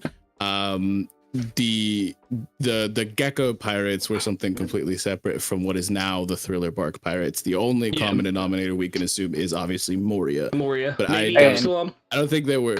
I don't think there were any survivors. But Like, the honestly, Shadow and if Zombie you- thing, he specifically says Hogback helped keep the bodies alive longer. As in That's he what it was- was, yeah. He was Yeah, already as in using he them. was using this technique before. He just couldn't keep the bodies up for very long. Yeah, which could be Yeah, why and he already had a. Ryuma's so what's the word I'm looking for? Not damaged, but his body's more decomposed than others. I know it's an older body as well, but like it was buried in a cold climate, so like it probably wouldn't decompose that fast. So it would make sense Yeah, that no. it would be more decomposed if he had been a zombie for that long. You know what I mean? But Brooke had only lost a shadow a few years before they met. 5 years. 5 years, yeah. Yeah. Playing devil's advocate on what Luke is saying, if someone from his Thriller Bark crew was among his original crew. I think the only one who could be maybe a candidate is Absalom, on the way he was augmented, and Who? he did have some crazy like feat, and for whatever reason, I don't know Absalom, who that is. Absalom being taken by Blackbeard was enough for Moria to come out of hiding. Like he cared that much for Absalom, which is interesting. Yeah, it's unfortunate, isn't it? Else. Yeah, like that's I know. Deprave and Perv come together. Moria is really a tragic character because I don't think Warrior I for don't Cross Guild. No. Let's be real. I'm done. Yeah. Let's be real. Yeah. Warrior No, for Cross stop. Guild. Stop it. No reason to join them. He has all the Stop. reason to. He was speaking of the pirates. I feel like after getting that backstory though on Moria, there was a sense of like, oh, you know what I mean? Yeah. Like, no, it was like God, because then you look back at Thriller Bark and he's so depraved and stuff. But it's like he doesn't ever want to lose a crewmate again. Is his motivations, and it's like, oh, you twisted, broken man. It's post-war Luffy, but instead of just losing a brother, he lost his entire family. Right. And he never had anybody like Jimbe to ask, like, what is it that you still have? Like, he is an absolute foil to Luffy in that sense. And so I love the way that Moria's character is written, and it's actually criminal to me how many people try to dunk on him and clown on him, but he's a goat, dude. And I honestly think I don't think he's scarred Kaido, so I don't put him at like Onigashima Zoro level, because Zoro did actually leave a mark on Kaido. But I put him around there, you know what I mean? Like, yeah. He has a crack devil fruit too, and the only one that we know of that the world government has been like, yeah, take him out. Yeah. Get him out of here. Get that guy out of here. Very, very interesting though that happened like after came in contact with Luffy. It's very weird because like I'm sure Moria, like I'm sure they weren't just getting rid of warlords for failing to capture Luffy. You know what I mean? Did they just dump a warlord for that reason? Do you think, or do you think there's something else to it? Actually, it could be without getting too much into it, because you should all go check out the video. Dak Sake, absolute goat, friend of the channel, friend of the community, goat in the community, has put out a recent video on the Florian Triangle, and he does actually talk a little bit about exactly what the question you were just asking. So everybody go check that out if you haven't already. I will be personally checking it out right after this. So there's been so many. Oh, I'm sorry, buddy. Go ahead. Yeah, there's a similarity between Crocodile and Moria. Both of them were doing stuff secretly. Like for 5-6 years, there was just this legends of ghost ship in the Florian Triangle, not realizing it was just people who left their ship and had to stay in Solar Bark because their shadows were taken. Similar with Crocodile, hiding his identity. I've always wondered, because we know that the pacifistas have cameras. We don't know if they put like some sort of like mechanism on Kuma, but it could be of Saturn and the Gorsei finding out of what he was doing in Solar Bark. Like, a taboo. You use your fruit, you went too far with your fruit. Because it does feel like, like it's not because he's weak. There's something more to it, because he hasn't gone after other former Shishibukai that failed, or at least for what we know of. So I've always wondered if it's like there's a reason why he was in the darkest place on Earth, Florian Triangle, doing all of that, hiding there. Right. So I'm wondering if maybe they found out about his project with Hogback. Right. Well, I'm definitely interested in getting more answers, and I will be checking out Dak's video right after this. But speaking of that, Crocodile and Whitebeard was a major event we found out about. I think in Marineford we got the first confirmation of it.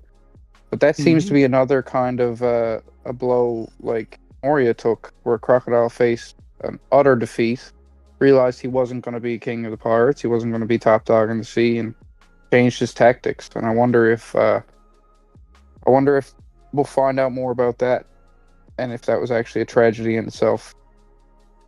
Yeah, I think that specifically, like some of these instances that we get, like the mentioning of Kaido versus Moria, and the mentioning of Whitebeard versus Crocodile, they originally were implemented cleverly perfectly by Oda, I would say, at the time, like pre-time skip, to kind of build up the Yonko to be these things where we're supposed to be like, oh, you don't mess with them.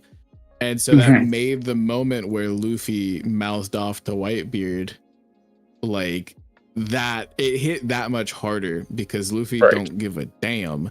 But like at the time, I feel like for Oda, it was just like narrative devices. And I don't know if he had much depth planned for these moments outside of the fact that, oh, that would be cool, or that would make this hit a lot harder. But it's really interesting to speculate and infer based off of what we do know.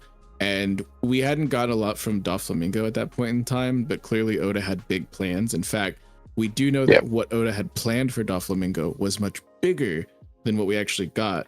According to an interview, Doflamingo was originally supposed to be actually in Onigashima, and like Joker was supposed to be like one of the like how we have King, Queen, and Jack. Yeah, exactly. So like Joker is supposed to be, so like there was huge plans for Doffy at that point in time. And the way that I kind of see Crocodile is, again, like how Luffy and Gecko Moria are kind of like foils to one another. And it's like the darkest timeline Luffy. I see Crocodile as almost like the darkest timeline Doflamingo in a sense, because there's hundreds of parallels you can draw between the Dressrosa arc and the Alabasta arc, obviously. But the characters of Crocodile and Doflamingo as well, they're the way that they kind of move and things like that, there's a lot of similarities there as well. But it's just that Crocodile is a little bit more of the tragic side of that, whereas Doflamingo, up until Luffy and Law showed up, was a lot more triumphant. And Doflamingo had plans to take on a Yonko down the line, and he was being smart and pulling the long con, and like, because for all intents and purposes, he was not subservient to Kaido. He was subservient to his own will, but he was willing to ride Kaido's wave as long as he could. But he was not trying to make Kaido the Pirate King. He was trying to become it himself. Absolutely. Whereas, so that's like one approach to taking down a Yonko. Whereas from what we understand of the Crocodile and Whitebeard situation, it was more of a Eustace Kid style approach, where I just show up guns hot, ready. You know what I mean? Like, so I don't know, like, I'm the angsty teenager going to fight a grown man, like, kind of thing. So I see him like with Kid. I see some parallels there with Crocodile in that aspect. Go ahead, Cube. Yeah, I like that. And I won't lie, it could also be around the same time now that Ivankov commented, you know, like knowing his secret, how long he's known to Crocodile. Rocco boy. I think they, because I think they both made comments of like childish nickname to. I think he called him like a squirt. Oh, it's that Croc squirt, and then the Croco boy. So it could also be like around that same timeline that Ivankov knew Crocodile. Like he was a super rookie that was like Kid, or like, you know, Luffy before before Saboni. We do know the initial plans for Crocodile before because at first when Oda started writing this, he didn't have obviously a grand 20-year plan, because he didn't think he'd be published for that long. So Crocodile initially in his mind was supposed to be one of the 4 Yonkos and not a warlord. So the fact that he had that in mind makes me believe we are going to get maybe a bit more of his backstory, a bit more understanding, but it's probably going to be like tertiary. Like, we're going to get someone else's backstory, and it's going to include Crocodile and give us more context on how he ended up like this. Because I know you say it a lot, but it seems like he has a lot of connection to faction outside of where he is right now. And he's a force to be reckoned with. He's in the final parts of the story right now for a reason. Speaking of off-screen and Crocodile, it's crazy he got his Haki off-screen. I mean, a lot of people believe he had Haki already, but he was holding back. Oh, right, He suffered from being put in Luffy's warpath, you know, too early into the narrative for him to be able to flex, like actually flex. And Luffy, like, a lot of it was plot. Like, I'm not gonna lie. Like, Luffy has no right pre-time skip actually beating Crocodile, but I know. but he's him and he's the MC, so it's gonna happen, right? And it was funny. I liked it. It was cool. It was a goated moment. Great fight. I don't want to take anything away from Alabasta as an arc. I love it. But like, Crocodile got done so dirty, and it's funny because a lot of people, myself included, were like, oh, what if he you know, he lost his will after getting bodied by Whitebeard, so that's like what explained the lack of Haki. But now he's like got a fire lit underneath his ass, and he's going for the One Piece again. So now he's got his Haki back. But even that happened off screen, off panel. we just get into SBS. Oh, by the way, Crocodile has Haki now. Like, oh, for real? Okay. Yeah. And in an SBS that he has access to the Haki. Like, don't even get to see a feat or nothing. It's just like, oh yeah, he has access to observation. No problem. Don't worry about it. He's in the end game. And this is why I love Haki as a power system in general, because it's not just like other shonen where it's like it's just a physical power system. There's this whole mental, you know, your will's disposition that it's so interesting. You know, like some people could like temporarily like lose their Haki type of thing, which is so interesting. Yeah, it's about belief, and you know what I mean. And once your will is crushed, I mean, you don't believe in yourself anymore. You don't believe in yourself, and it's not going to be as powerful. It's about the power of friendship, y'all. All right. Listen, if there's a way to do it, Oda's doing it the best way possible. I'm not going to lie, because if it is to all just about self-belief and stuff, and it seems there's a lot of hints in that direction, it's not a silly way of doing it. Like, no, yeah, I agree. I think it's very tastefully done. It's not a hard power system, so you can't really punch holes in it because he hasn't put up hard like boundaries or anything. Like everything that we know about Haki and Devil Fruits even is just hearsay, more or less. Yeah. How do you break the rules when there are none? Exactly, and so I'm a fan of it. And yeah, I could honestly see, honestly though, unlike with Moria and Kaido, where like the framing of that was that it wasn't one side. This was framed that it was completely one-sided. Am I right? Absolutely. Shot down. Bro got freaking watched. Like, I don't know. Big brother is what it seems like. Like, Whitebeard was more impressed with Luffy saying shut up than Crocodile even showing up. He's like, oh, this guy. I mean, this is from the One Piece magazine. But they did say that Blackbeard had spent Crocodile after his defeat to Whitebeard, spent like almost 5 years just thinking.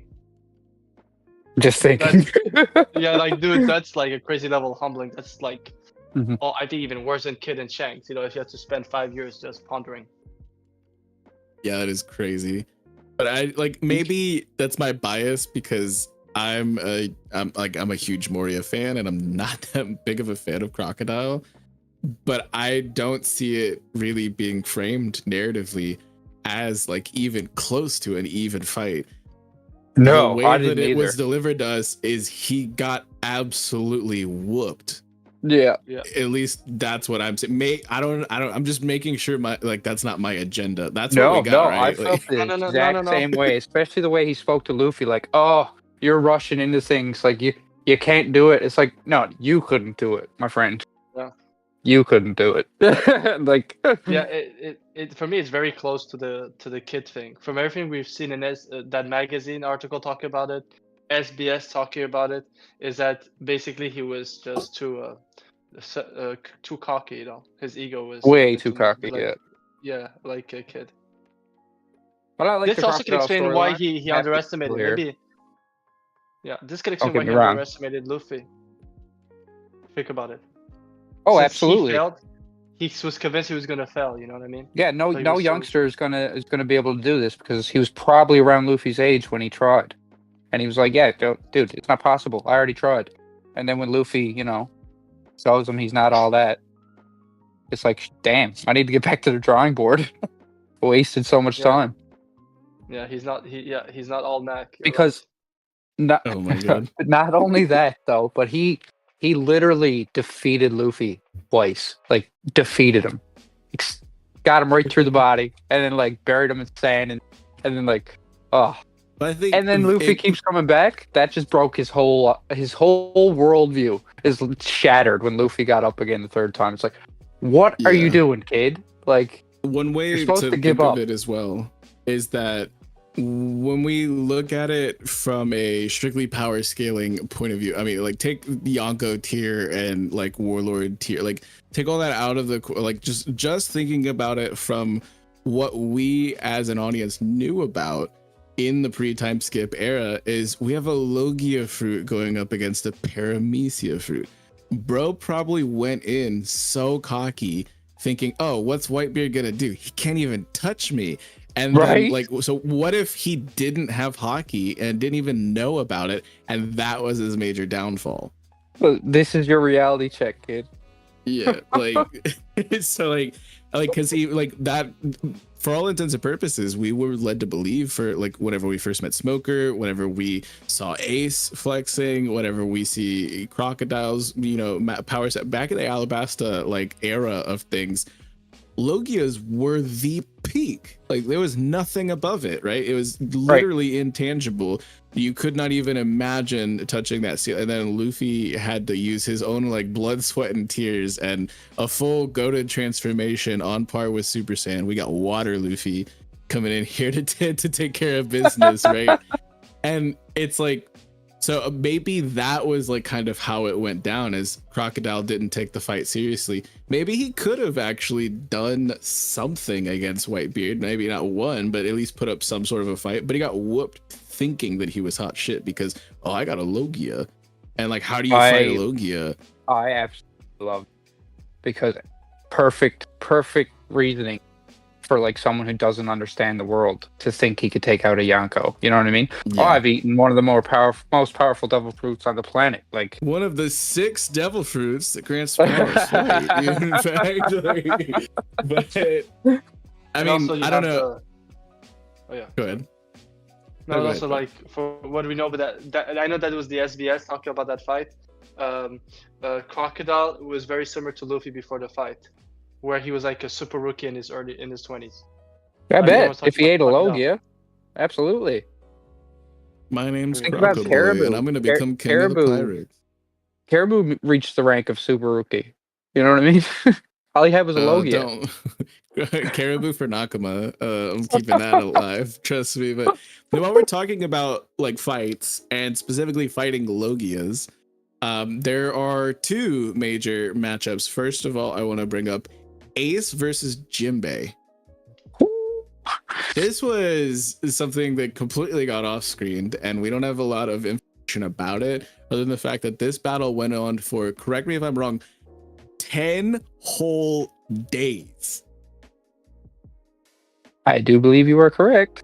That's insane, because Ace couldn't make it through a bowl of soup without passing out. Like, bro was narcoleptic, so I was like he had to be locked in to, like, I mean, I'm assuming both of these people probably have their own like kind of code of honor as well. We know Jimbe does, but like regardless, this is a crazy fight. Like fire versus water.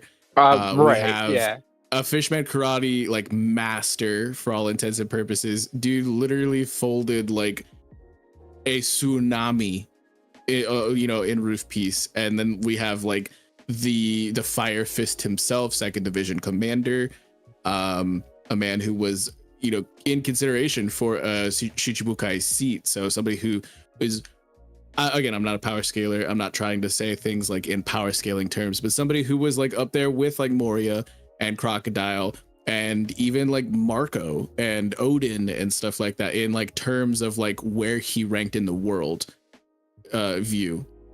Ace was him. And Ace versus Jimbe, this would have been such a crazy fight to see. Am I right? Yeah, the fact that Ace went toe to toe with Jimbe, like we know he got offered a warlord position, but like there was no confirmation of Ace's strength really throughout the entire story. But going toe to toe with Jimbe at a time where Jimbe is considered, pretty top tier on the Grand Line for 10 days. You know what I'm saying? And he is the weaker. He should have had the elemental weakness in this situation. They were on an island, surrounded by water. He's a fishman. And Ace is made of fire, and Ace still went toe to toe. I think that's a massive feat, and it's not given enough credit to the fact that literally all Jimbe has to do is get him wet, like we see him with Crocodile, and he would have been able to blow a hole through him.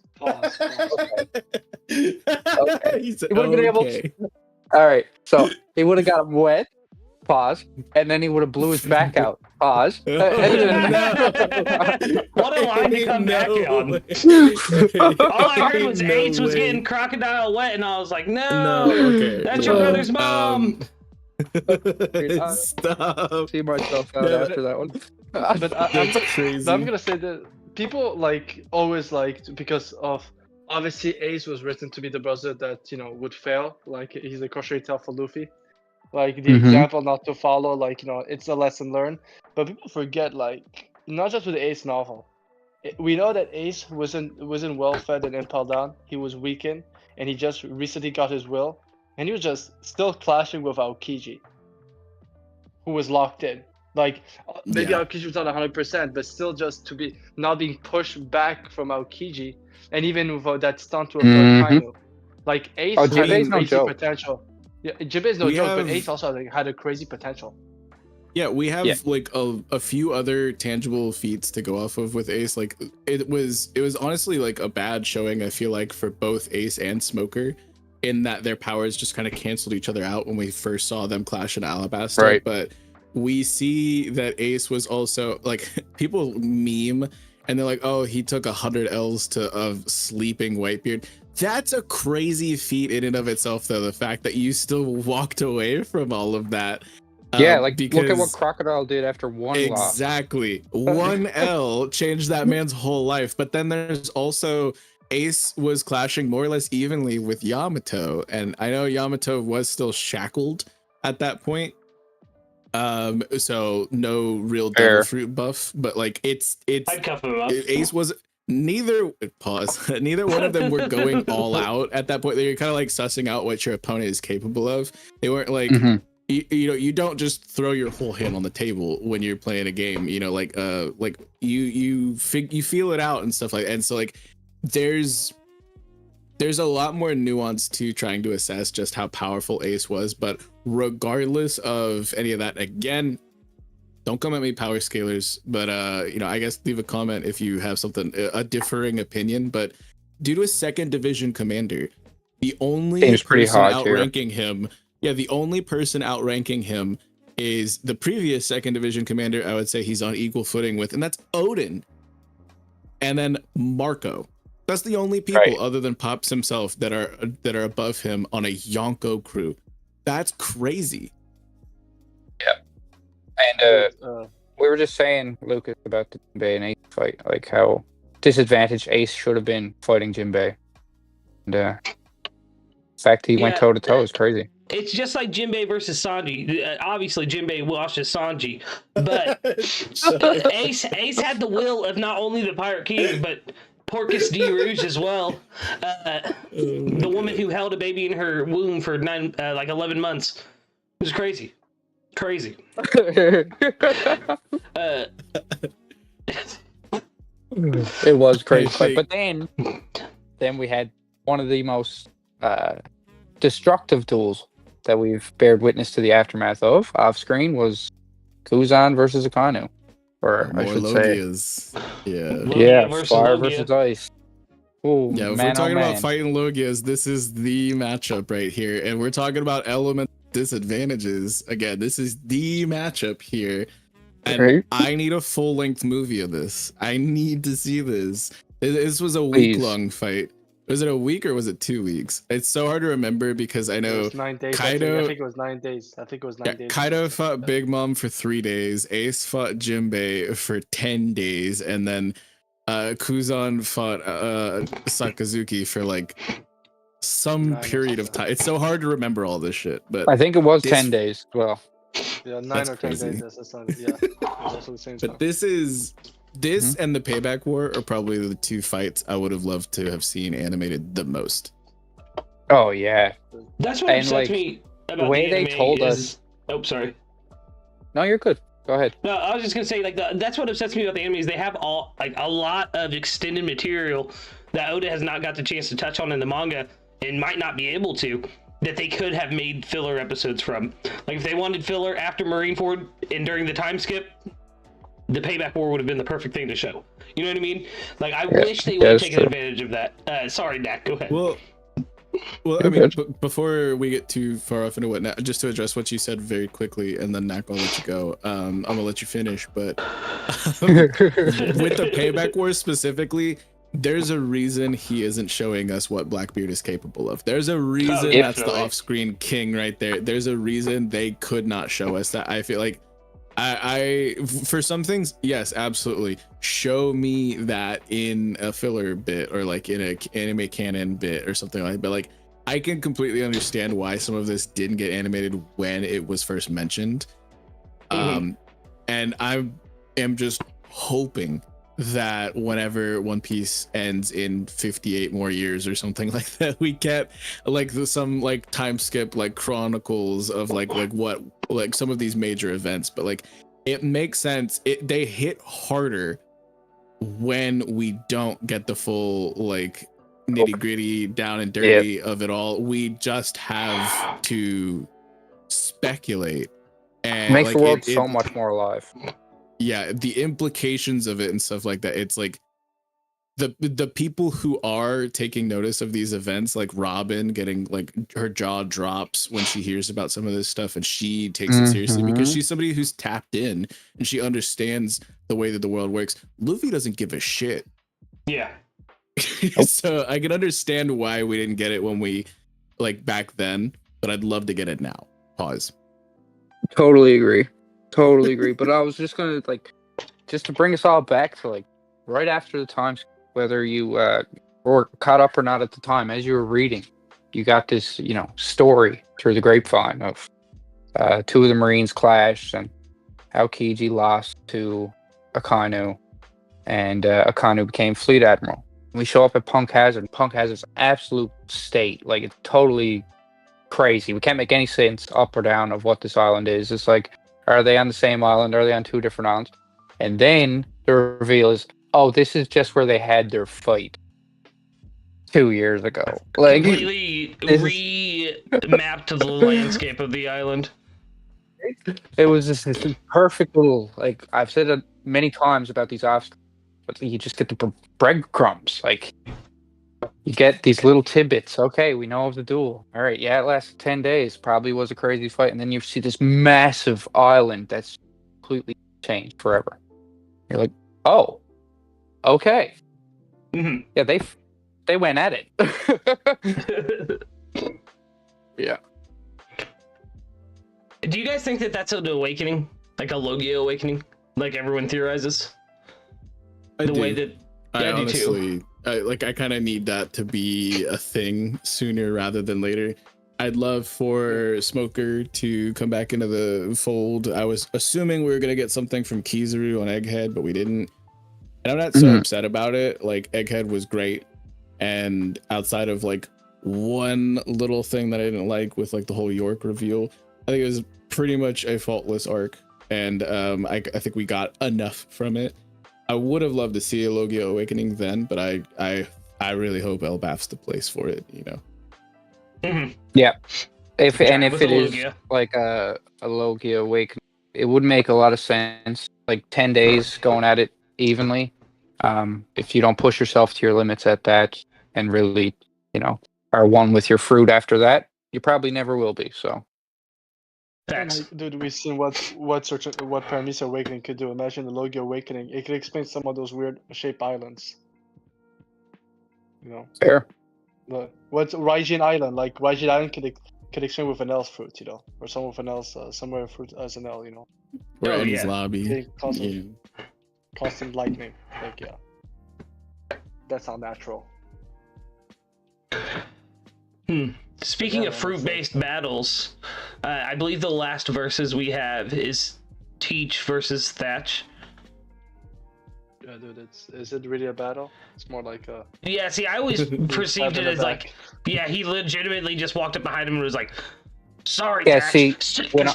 See, to be honest, when I thought about this entry, I more so wanted to get the context of the event. Where was the fruit found? Was Thatch like, what was Thatch like? How come, did he manage to eat the fruit? Did he manage to eat the fruit and then Blackbeard first use those abilities to steal fruits then? Ooh. Like it's more so about the event of Teach betraying Whitebeard. Like I want to see that play out. Yeah. That's kind of how I was thinking about this entry, more so than it being a clash or a fight, because I don't think it was. I think it was kind of just stabbed him in the back. So in A's novel, they went a bit more in details, and it's basically after they had a fight with a pirate crew, and they took their spoils. Thatch found it, but then it's like in the manga canon and in the anime, then it's just moments where we see Thatch holding the fruit, and then we see his dead body. His unalive body with Blackbeard holding that dagger. We're deep in the stream enough. He murdered that man. Okay. He did. But yeah, I don't think that's something we know. So, but what is very clear is that it was after their thing. So most likely Thatch was not 100% as well. He is the off-screen king. He is the off. I want to see everything we've heard about Whitebeard on panel or Blackbeard. Excuse me. Oh yeah. Blackbeard is the ultimate. He's the personification of teasing till the end. But yeah, I don't know. Like again, I don't think this is really a matchup. I think this is like, honestly, it's like one panel. Like that's all we need to really get clarification on this, and that's. But it's just funny that there's so many of these moments that have been centered around Blackbeard. And I don't know if anyone has anything they want to say about Thatch, but it's like kind of a perfect pivot into the next. I have one last thing to say on Thatch, if I can, please. Nak, you had asked what kind of person he was. I think it was stated by his crewmates and by Ace, like Thatch was the kind of guy that would give you the shirt off his back, and that's why it was such a devastating blow. Because if Teach would have went up to him and talked to him about it, he probably could have gotten the devil fruit, but instead he just resorted immediately to taking him out. Fair. To add to this thing, for those who forgot an Ace novel, there's a lot of the Ace novel. There's a lot of Thatch and Ace and Blackbeard interaction with Whitebeard more than Marco, and Thatch is a bit like the Sanji of the thing. Like he was the one talking sense to Whitebeard, saying you should stop your health. Yeah, like he was more than just a cook. He was making sure that people, a bit like Sanji. Like Sanji is just not more he knows what it is to lose all your will, be completely hungry. He knows true desperation, and he was more than just a cook. He was the one when Marco when he would not listen to Marco at one point. I remember a panel, Thatch went to speak to Whitebeard, and they were having a shouting match, and at the end he said, "But to that, Pops, it's fighting Ace is weakening you. Your health is getting worse. Yeah, you shouldn't do that. We want you." He's that type of person. So, for a bit more context, which is it's still great, wholesome. It makes for those who haven't read Ace novel, you should, because it makes the betrayal of Blackbeard even worse. Yeah, the way it's written, it's a real betrayal. Good has no. Well, this next event centering around Blackbeard, when I was getting caught up, the fact that this happened off screen, not only was my jaw on the floor, there was a pit in my stomach, because I legitimately was so upset and did not know how to feel when I got the news that Baltigo had been taken down. The Revolutionary Army's HQ was assaulted after the events of Dressrosa and Jesus Burgess stowed away on their ship.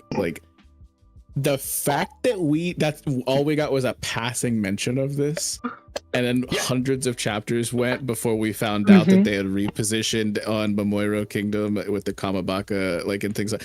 But bro, I was bro. How dare you, Oda? I was legitimately so crestfallen. It was crazy. This was something I needed to see. And again, I get it. We can't understand too much about Dragon right now. He's letting that be a slow burn. But this was one of the most egregious things, in my opinion, of all of these entries. It's wild. Blackbeard went toe to toe with Dragon.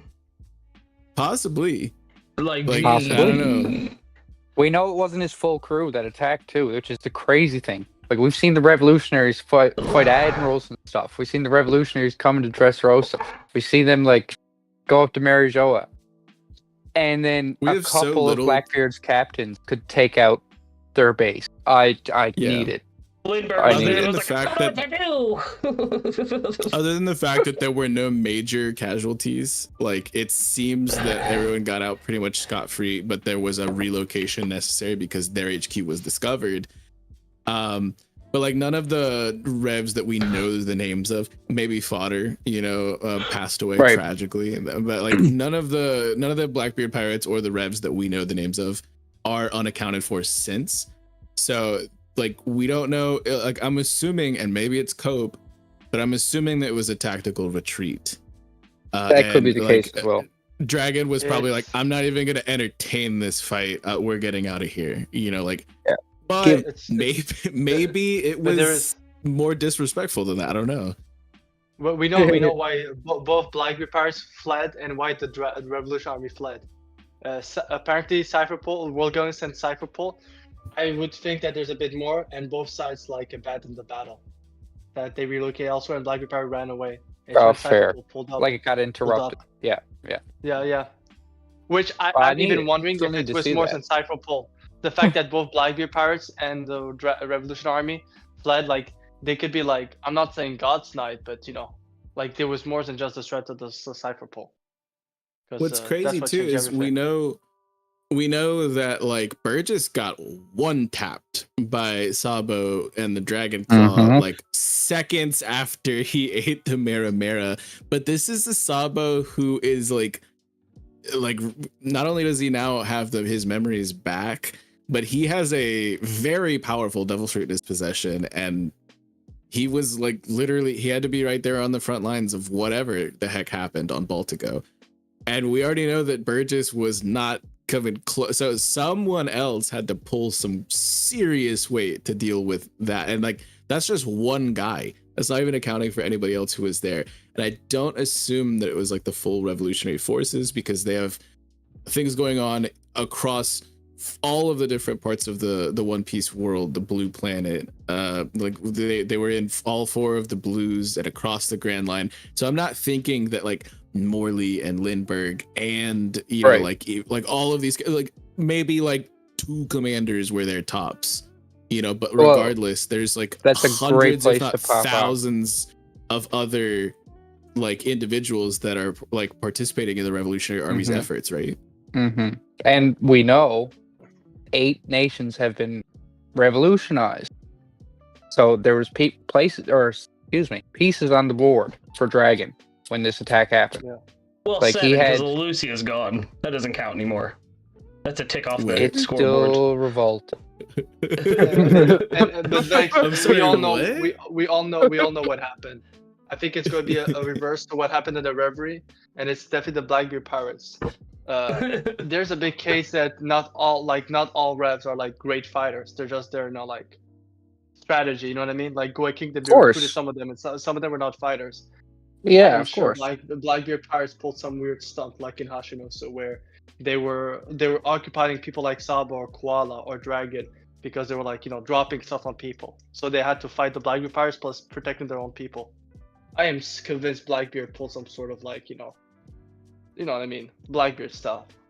Blackbeard The way they stuff. see it, Yeah, though, we is get it. Yeah, no there's matter no- how far spread thin they are across 8+ different nations and things like that, and like maybe they've got people who are like, I don't like it doesn't necessarily matter, because however you slice it, again, just like with the discussion we had with the Payback War, this is effectively, if not a full army, at least a full battalion. Like, so people at base, people guarding the home front, right? Like, this is like a full ass, like, I'm assuming a couple hundred people versus like 8?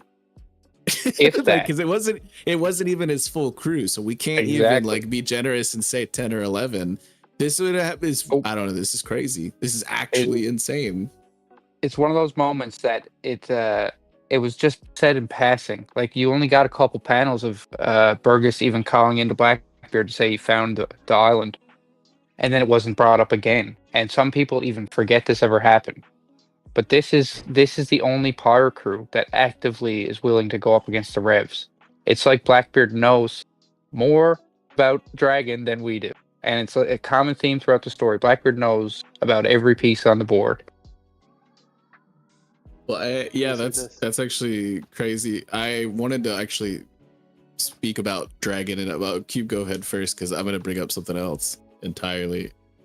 I won't lie, especially in the stuff that they talk about Blackbeard around that time. It was the events of the Reverie stuff news that changed everything from Blackbeard. We've always had the discussion. They said Haki is a devil fruit with Dragon, but it could be that there was just more than the Mera. There were certain devil fruits that he was looking for, and kill a bird with kill two birds with one stone type of situation. He wants two Mera, birds stoned at once. It just happens that there's a rev, maybe not Dragon, a rev where I need that devil fruit as well. Someone we don't know yet. I mean, they were already gunning for the Mera, so yeah. I could see devil fruit related.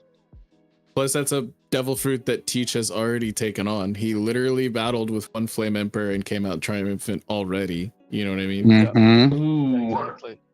So it's really interesting. But while we're talking about Dragon, I was something that I was always wondering a little bit more about, and I know obviously the timing isn't right because Oda is going to let this be a slow burn and we're going to get it later when we finally see more details on Dragon's backstory. But I was like, I need to know more about Dragon's time enlisted in the Marines. Oh, that is like the fact that just gets kind of casually brought up, and I'm just like, wait, hold on. We get one speech bubble. Speech bubble. I can't wait, because I don't think this is going to be off screen for the entirety of the series. I think that it's just been off screen currently, but we will get this. Just like how I'm confident we will get information on Blackbeard by end of story, we will get this like bit of a flashback from Dragon, right? That's not Cope. Oh no, I think it's coming in tandem with Akainu's backstory. Yeah, they're both the same age. They were both training in the Marines same time. I expect a clash of ideals to happen. They both solidified their resolve through this clash. Perhaps it even happened at the big incident we're saving for the end of the stream. But yeah, I expect big stuff from the Dragon flashback. He's a super mysterious character. He's been dangled in front of us for 20 years. And I've always liked the idea that... Oh, sorry.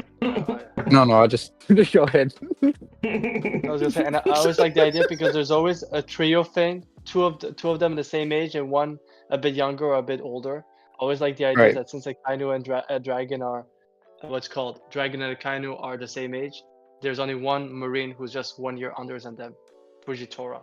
Like Fujitora is like the third one. Like they're come on with that. That'd be so good. Yeah, and he has. We do have a bit of Fuji's backstory though.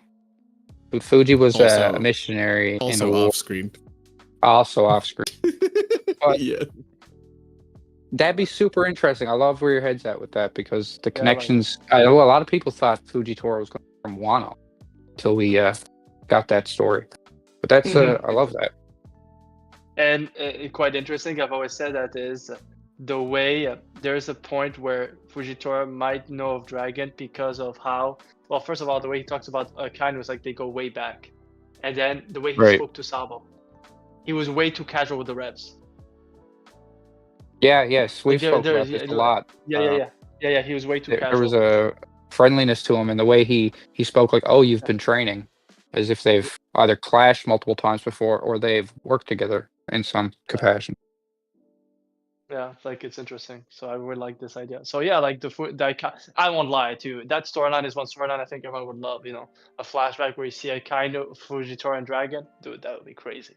Bring it on, yeah, for real. We got the Aokiji one recently, and that was a beautiful story too, even though it ended in tragedy. Yeah. No, I didn't need to laugh. It was just nervous. Yeah, like what? That shit was tragic, bro. What do you mean? They're freezing his own tears and stuff. Like, Aokiji's gonna be one of those characters too, because a lot of the community has brought up the image of him when he faced off against Doflamingo recently. And I don't know if we all just missed it or if it got brought up at the time and then disappeared into the ethos of the internet, but there's a little reflection of what looks like Emu in Aokiji's glasses right after he's asked, like, what are your goals? And he's a super compelling character. I need more Aokiji. Yeah, same. I would like, now that we mentioned Fujitora, I have to do the smooth transition. So, we've been talking about goats. Let's talk about the goats of all events. Goat Valley, or AKA God Valley. Because it was Fujitora he's the first one who mentioned the rocks. So he did like the first breadcrumb. So yeah. That is true. Dude, that's like the Mount Rushmore of like fights we have to see. Yeah, we're saving more God Valley speak for a little bit later in the stream. We've got a few more other entrants. Okay. But yeah, we were talking about like backstories that we got recently that ended fairly tragically, and we have to talk about one in particular. It kind of like reminds me of the Fisher Tiger incident a lot, which is the with Emmett, the Iron Giant, when it scaled Marie-Joie. We got a little bit of info on like surrounding this, but we didn't see the actual events. Like, I would have loved to see that. Like how we saw Kuma like just like climbing up like it's actually crazy to me that we didn't get more from this, but I assume that we will again later down the line. But I'm not sure. Like you said what's earlier, y'all's take on it? I think it would be, like you said earlier, giving away too much of the hand at once. Because after Emmett awoke to Luffy becoming Gear 5, that kind of indicated someone with the fruit could have been around at that time. So that's probably why we didn't get it. That's too much on the history of the Gummo for us to enjoy right now. But I'd love if that was the case. There was someone who was near awakening with the Gummo that tried to liberate the slaves, and ultimately it was another failed cycle, but it showed the progression of cycles. I'm coping, and I know I'm coping when I say this, but I am really, really hoping that we get a Toki flashback from some Void Century shit, and she brought Emmett straight from and like just like dropped him off, and then was like, oh no, I gotta go, but they got separated and she couldn't, like, I don't know. Maybe we're gonna get that. I don't know. It's cope. I know it's cope, but like, yeah, man, like I said, my belief is he was on Jaya with the Shandians and got blasted up into Sylvia. And then when he heard the fishermen were going to the reverie, he was like, no, it's a trap, it's a trap. And he like jumped down from the sky and was like, oh yeah. Well, my concern with that is if he was conscious or not the entire time. Because I'd still think he'd have to wake up, because Vegapunk couldn't get a response out of this. You know what I mean? Yeah. I mean, yeah. And there's also like, it's that second lore about the Joy Boy and the Fishman type of connection, The royal family are all designed to having the Nika style. They know about the word liberation, but not about Joy Boy. And they again make that connection again. First time we hear about the term Joy Boy is with the Fishmen, and they talk about the previous reverie, like the last time they been there was 20 years ago. And then we hear about Emmett and what he did, and then Jimbe reminds, oh, that's around the same time where the discrimination against fishermen really got bad. But I wouldn't lie that it's maybe like part of that dark history of the fishmen with the humans that isolated them for so long. The way that I see it though is that like you need the drums of liberation to awaken Emmett, is what we understand from what we saw at the end of Egghead, right? So like totally the implications right now. The only thing that would make sense, because from what we understand and from what we've been told in the narrative, is that nobody has successfully awakened the Nika fruit in the past 800 years. And so I would assume that whatever happened 200 years ago was not due to like somebody awakening the fruit. It wasn't due to the drum. And so I'm thinking that the only thing that makes sense to me is that Toki literally just bamfed him through into the future straight from the Void Century, and mid-climb he ran out of Drums of Liberation battery power. You know what I mean?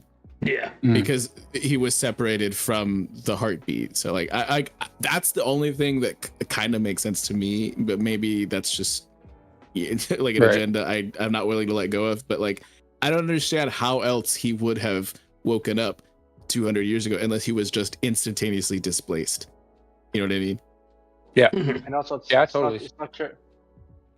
Yeah, it's also not clear in Egghead. In Egghead, it did feel like to jumpstart him, he needed drums of liberation. But while he was still active, at one point, Luffy did lose his drum of liberation. Remember, by the end? And then he had to eat on the giant ship. And then he became back. But Emmett was still active.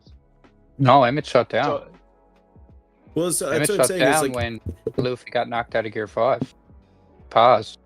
And we all thought, like, oh, it's over. And then he got back up. Luffy became Gear 5 again.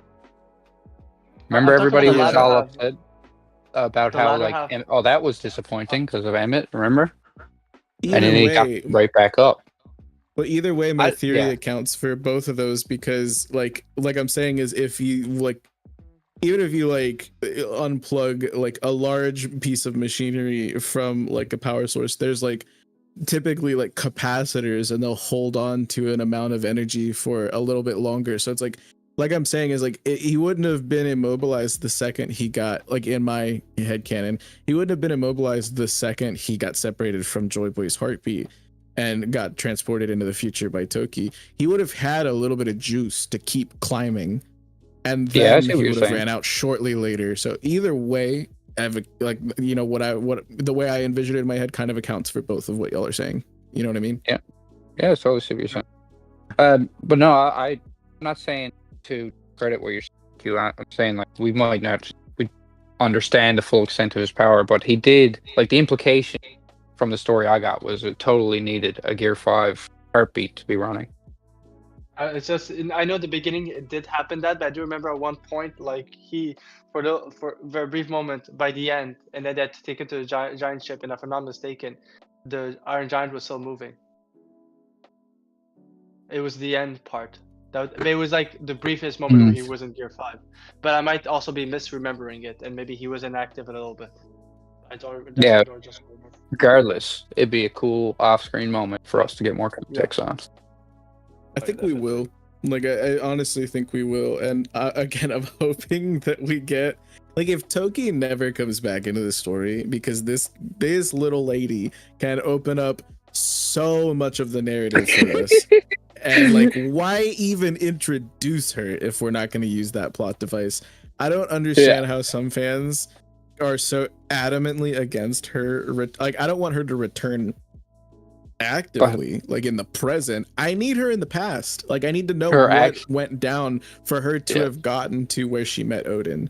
Yeah, right. Like, I need to see that trail of breadcrumbs leading up, and like, I really feel like we'll eventually.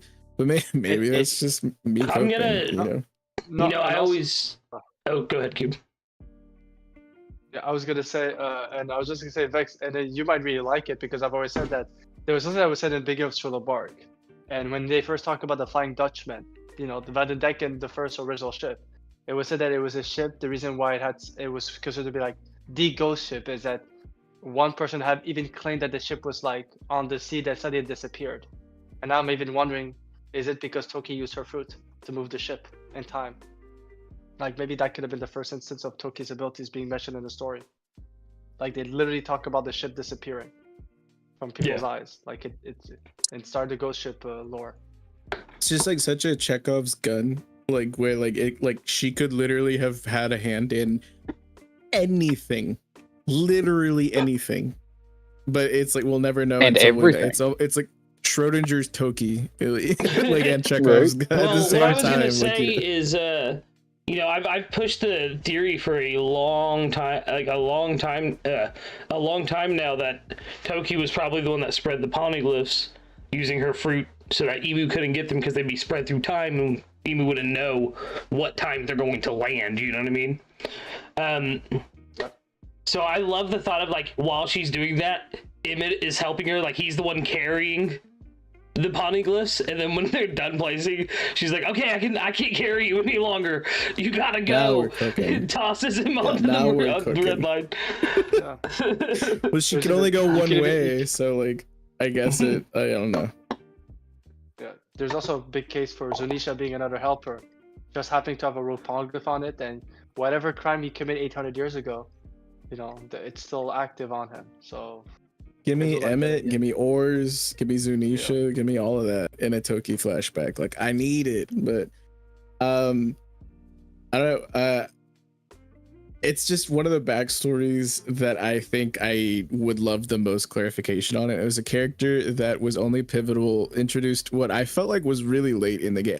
I remember when I was anime only and I got to the point where Toki was introduced, I'm just like, dude, we're like 1,000 episodes into this series and now you're going to introduce time travel?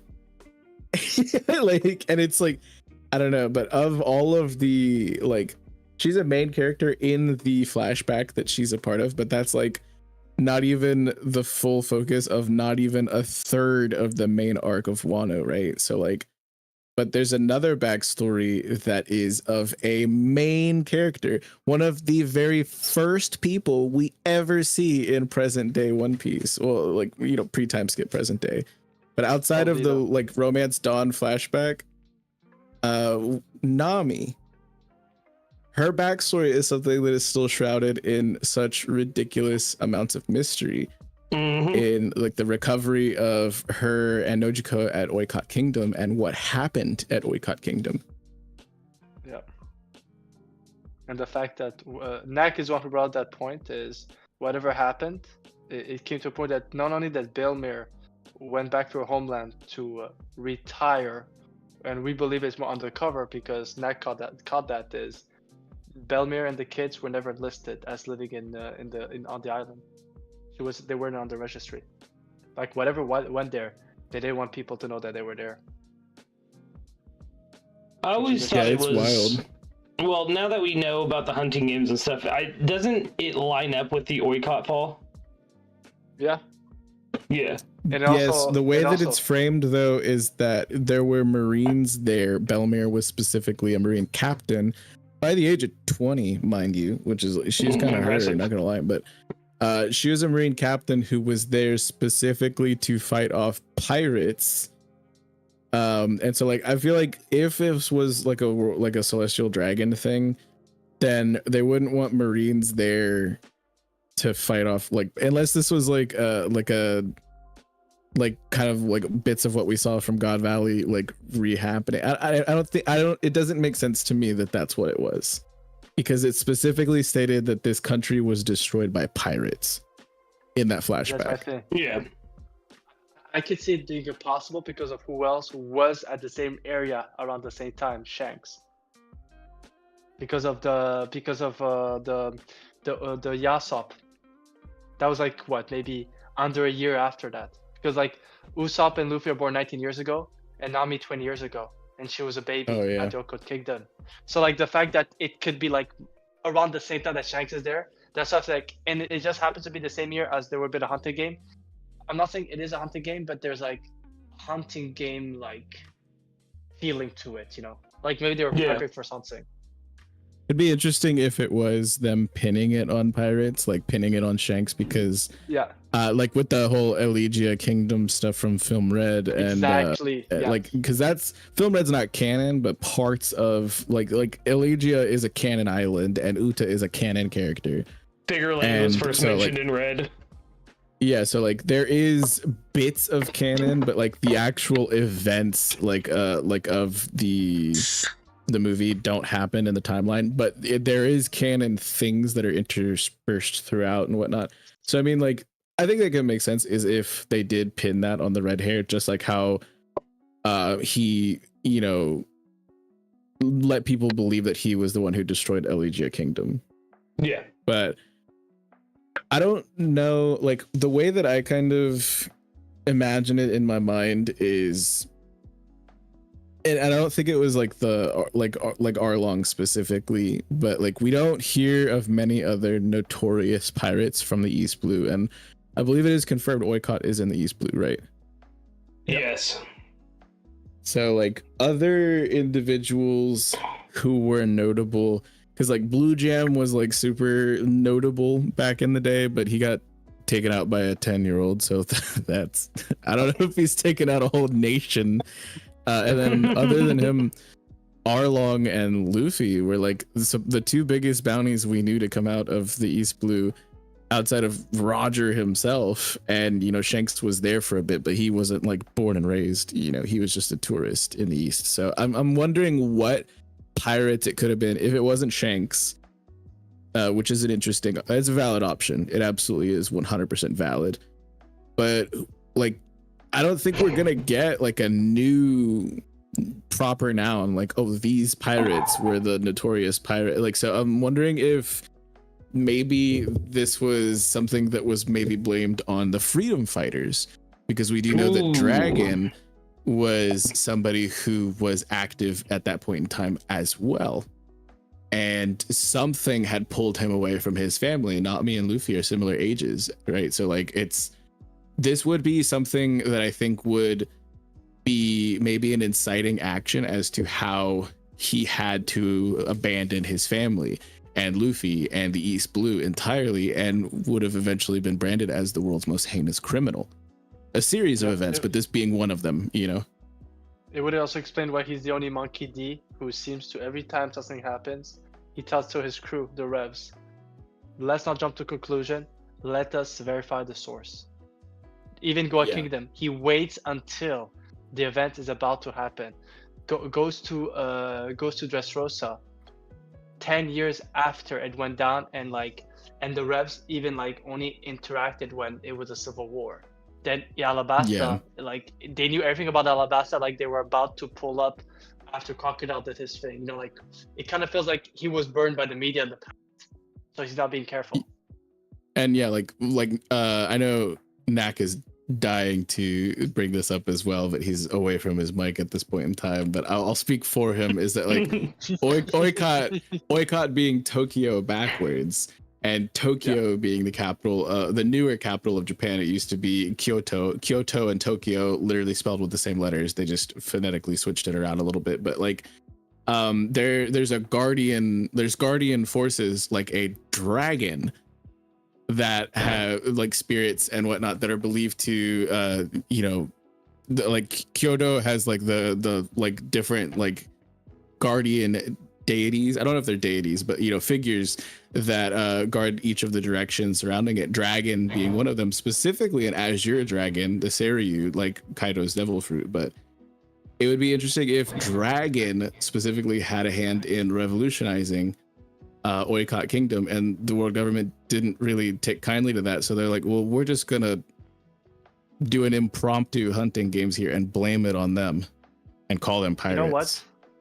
Do you know who was and that's interesting, you bring up Dragon Revolution Army. Do you know who was a revolutionary at the time that was handling the East Blue? The commander? Ginny. Up to 14 years ago, Ginny was the commander of the East Blue, if I'm not mistaken. Because Bel-mère took it over afterwards. The fact that Ginny, and we know what Ginny did in God Valley, is like maybe Ginny had an ability to know of, you know, not events exactly like God Valley, but places where people are being oppressed. Yeah, so I think that honestly makes a ton of sense to me, is that this all ties in with the Revs, and it's not, maybe Shanks is also still but I think for me, I could see this being it would be before the Ginny stuff, because Bonnie's like 12, right? So Ginny wasn't, she was captured 14 years ago. She was basically from 22 from 22 to 14 years ago. She was the commander of the East Blue for the Revolution Army. Yeah, so she would have been on the front lines, trying to liberate Oikot. So maybe Ginny met Bel-mère. Like, that'd be even crazy, think as well. Right. Yeah. But I love it. You guys hit all the points that I wanted to touch on, and I appreciate that very much. But yeah, the Oikot incident is just like, it's another one of those incidents where a kingdom falls like in the right time of year. And I'm not saying it was specifically a hunting game, but perhaps there was people there doing things the world government didn't appreciate, didn't see eye to eye with, and then they arranged for something to happen to take out this kingdom, and then blame pirates. And I love the fact that you said it could have been someone like Dragon, who was the one actually fighting, because Dragon in Japanese mythology would be the guardian of the East. And it would be like this perfect symmetry of Dragon, the character, coming to protect the capital, quote unquote, of the East. Yeah, But no, it's I all love it. symbolic. Yeah. And I mean, it's a perfect transition. Actually, I was waiting for you to get back because I know you wanted to speak on this one. But I love this so much. This is one of those incidents where it's like, wait, what? Like Bel-mère quit being a Marine after fighting pirates? Like, what kind of pirates were they? What happened? Yeah, and like we saw with like Saul and Dragon, like people who defect are branded. They usually as have a criminal. good reason too. Exactly. Yes. And like Garp tried to retire, and they're like, "No, you're an instructor now." And so I was like, she was a pretty respected. She was an officer. She was a captain. She was up there. Yep. For somebody who was so young. And if I recall Kobe's correctly, in level. episode 0. Yeah, but he's also him. But in episode 0, when we see her, she's like, "Oh, I don't like. Let me go scrap with Shiki. Let me go scrap with Roger." I mean, I don't think she could hang with Yonkos, but like, I think she's pretty powerful. Got the spirit you know what I mean? Yeah. Yeah, she got some gumption. But while we're talking about falling nations, specifically kingdoms that came into ruin, this brings us into one of our last major off-screen moments to talk about here. This is, I know a lot of people are hoping that this goat returns to the story, or we get some more clarification on his cover story arc, but the destruction of Birka by the hands of Enel, completely off-screened. We get like one text bubble of like what's going on here, and there have been so many theories about how this all played out. Mm-hmm. This I is love crazy this to so me. much. This is almost entirely speculation too, but there's little hints we can come together. It seems that, like, I know there's been theories about the Mad Monkey Rouge, like maybe he was a part of Vanel's crew that did this. I personally don't believe that one. I don't assign myself to that one, but I do think there's a weird motivation behind Enel taking out his own village, going to another culture, having them, the people that don't understand the technology they're building, build his thing so he can go to the moon to live by himself, because he had no idea there was automatons up there. In fact, he wanted to go there, being this I would say boisterous, like, self-important guy who wants all the attention from him, and he wants people to worship him. Like, I just don't see the motivation for the character to want to go to a place so isolated. So I had this idea that the fruit is from the moon city Birka, and the fruit is controlling Enel to a degree, like pushing his will in a direction. The fruit's like, I don't care, you haven't solved the resource issue on the moon, I'm going back home, kind of thing. And the Birkans, they wouldn't have built the False Awakening, like a jailer guard, but like with a Logia instead of a Zoan. And if you look at it now, and he's like, "Hey, I need you guys to build the Arc Maxim. Like, I'm going back to the moon." They're like, "No, we haven't solved our resource problem. That's pointless. We're not going to build this." So he's like, "Okay," and he just wipes everyone out and goes find some other people who aren't going to argue, right? Like, it's so strange to me that, like, it doesn't seem to line up with the character we met of Enel. You know what I mean? It's something we see with all the Delphi have this weird instinct that Luffy mentioned in the little garden. Skypiea. For some reason, Luffy has this crazy obsession to go to the sky when no one believes in it. Then you have similar thing with Whitebeard telling Ace, "I have a bad pit in my stomach. You shouldn't go." And then Yamato doing a 360 in just after one fight and just looking down and saying, "No, I'm staying in Wano for the time being." When for 20 years, the goal of Yamato was to leave Wano. Yeah. And then in one night, like, it feels like there's this instinct, this influence of the wills of the Delphi, or even Crocodile. Even if he was told by Robin that the Pluton wasn't there, he just lost it. Like, it's not possible. Like, like it's almost like he's convinced that it's here. Well, there's something to that too with the forced awakenings. We see when people artificially manufacture an awakening, the fruit takes over and they can't revert back to their original state, like the jailers in Impel Down. So there is like a primal consciousness in the fruit somewhere. It's just whether or not you have the will to stand up to it. And I don't think Enel did. Like, as powerful as Enel was, he should have beat Luffy. He should have beat Sanji. Like that should have been a one shot. He should have. 100%. What's that guy? Papagu? Yeah. Come on, like, you know, there's something lacking to an L. Like with the power he had and like what he was doing with it, is to me there wasn't a connection there. There wasn't syncing. And it could also be the thing we're talking about Crocodile, especially with his fruit. Like until Luffy, he's never really met the challenge. If you think about it, Luffy was basically the one Delta fruit user, where that's immune to him, to his main power. You know what I mean? Rubber.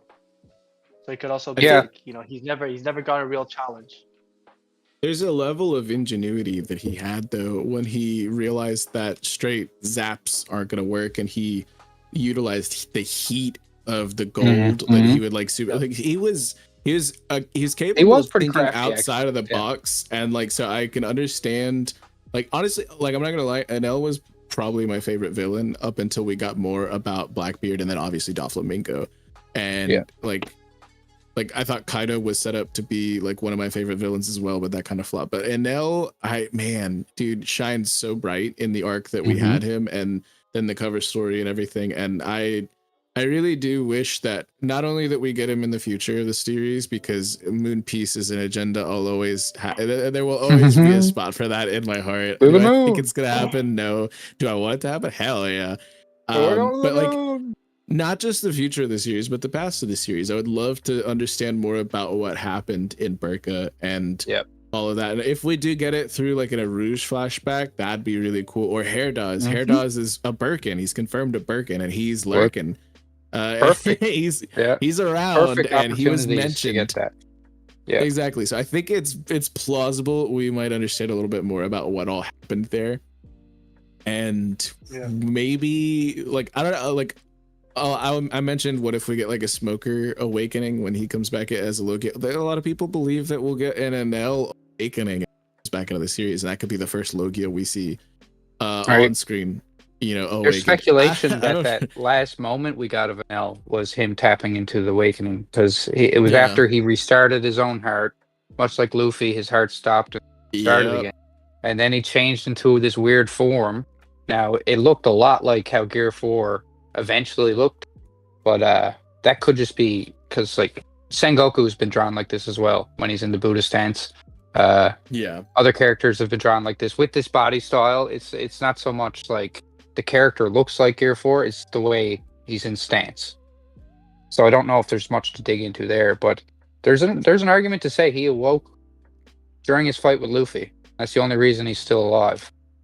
Yeah. And I have an interesting, like, maybe potential rationale as to why we didn't get all of this when we could have. And it's that, for one, we know that the supernovas were like a kind of an on-the-fly thing. Like the week that the chapter was supposed to be released, Oda's just like, let me throw in like 9 more dudes right here, like, and a chick. Like it wasn't all supposed to be played out like that. So if Rouge is tied into it, like that was him flying by the fucking seat of his, handle of his seat or whatever. But like with Enel and Skypiea specifically, what's really interesting about that is, like we mentioned earlier in the stream, Oda had planned on wrapping things up just after Alabasta. So like basically we should have been in final war territory, but instead he chose to like pivot and add in a lot more. So like instead of going to like Elbaf right after Alabasta and like getting into the final saga bits, we went to Skypiea. Well, Jaya and Skypiea. And we could have got the mural pen Skypiea if Oda was on original schedule, you know what I mean? So this was him testing out the waters and really trying to open things up. And I feel like he was restraining himself a bit. Because yes, Skypiea is a bit of a girthy arc comparatively to some, but like it's like it could have been so much more, knowing everything that we know now, especially with like Elbaf and like late Wano things like happening. This we could have gotten like 300 chapters of Skypiea, honestly, and I would have been fine with that. And talking about like, fine age right there. Like it just gets better and better. Even like, the chapters we're getting week to week now, it's like, oh, remember in Skypiea there this Oh, Yeah, and so like if Oda knew everything now, he like back then, imagine the Skypiea we could have gotten, because that was technically the first arc after that whole tipping point where he's like, okay, wait, I'm gonna stretch this out. Like that was the first bit I always of him thought extending the story.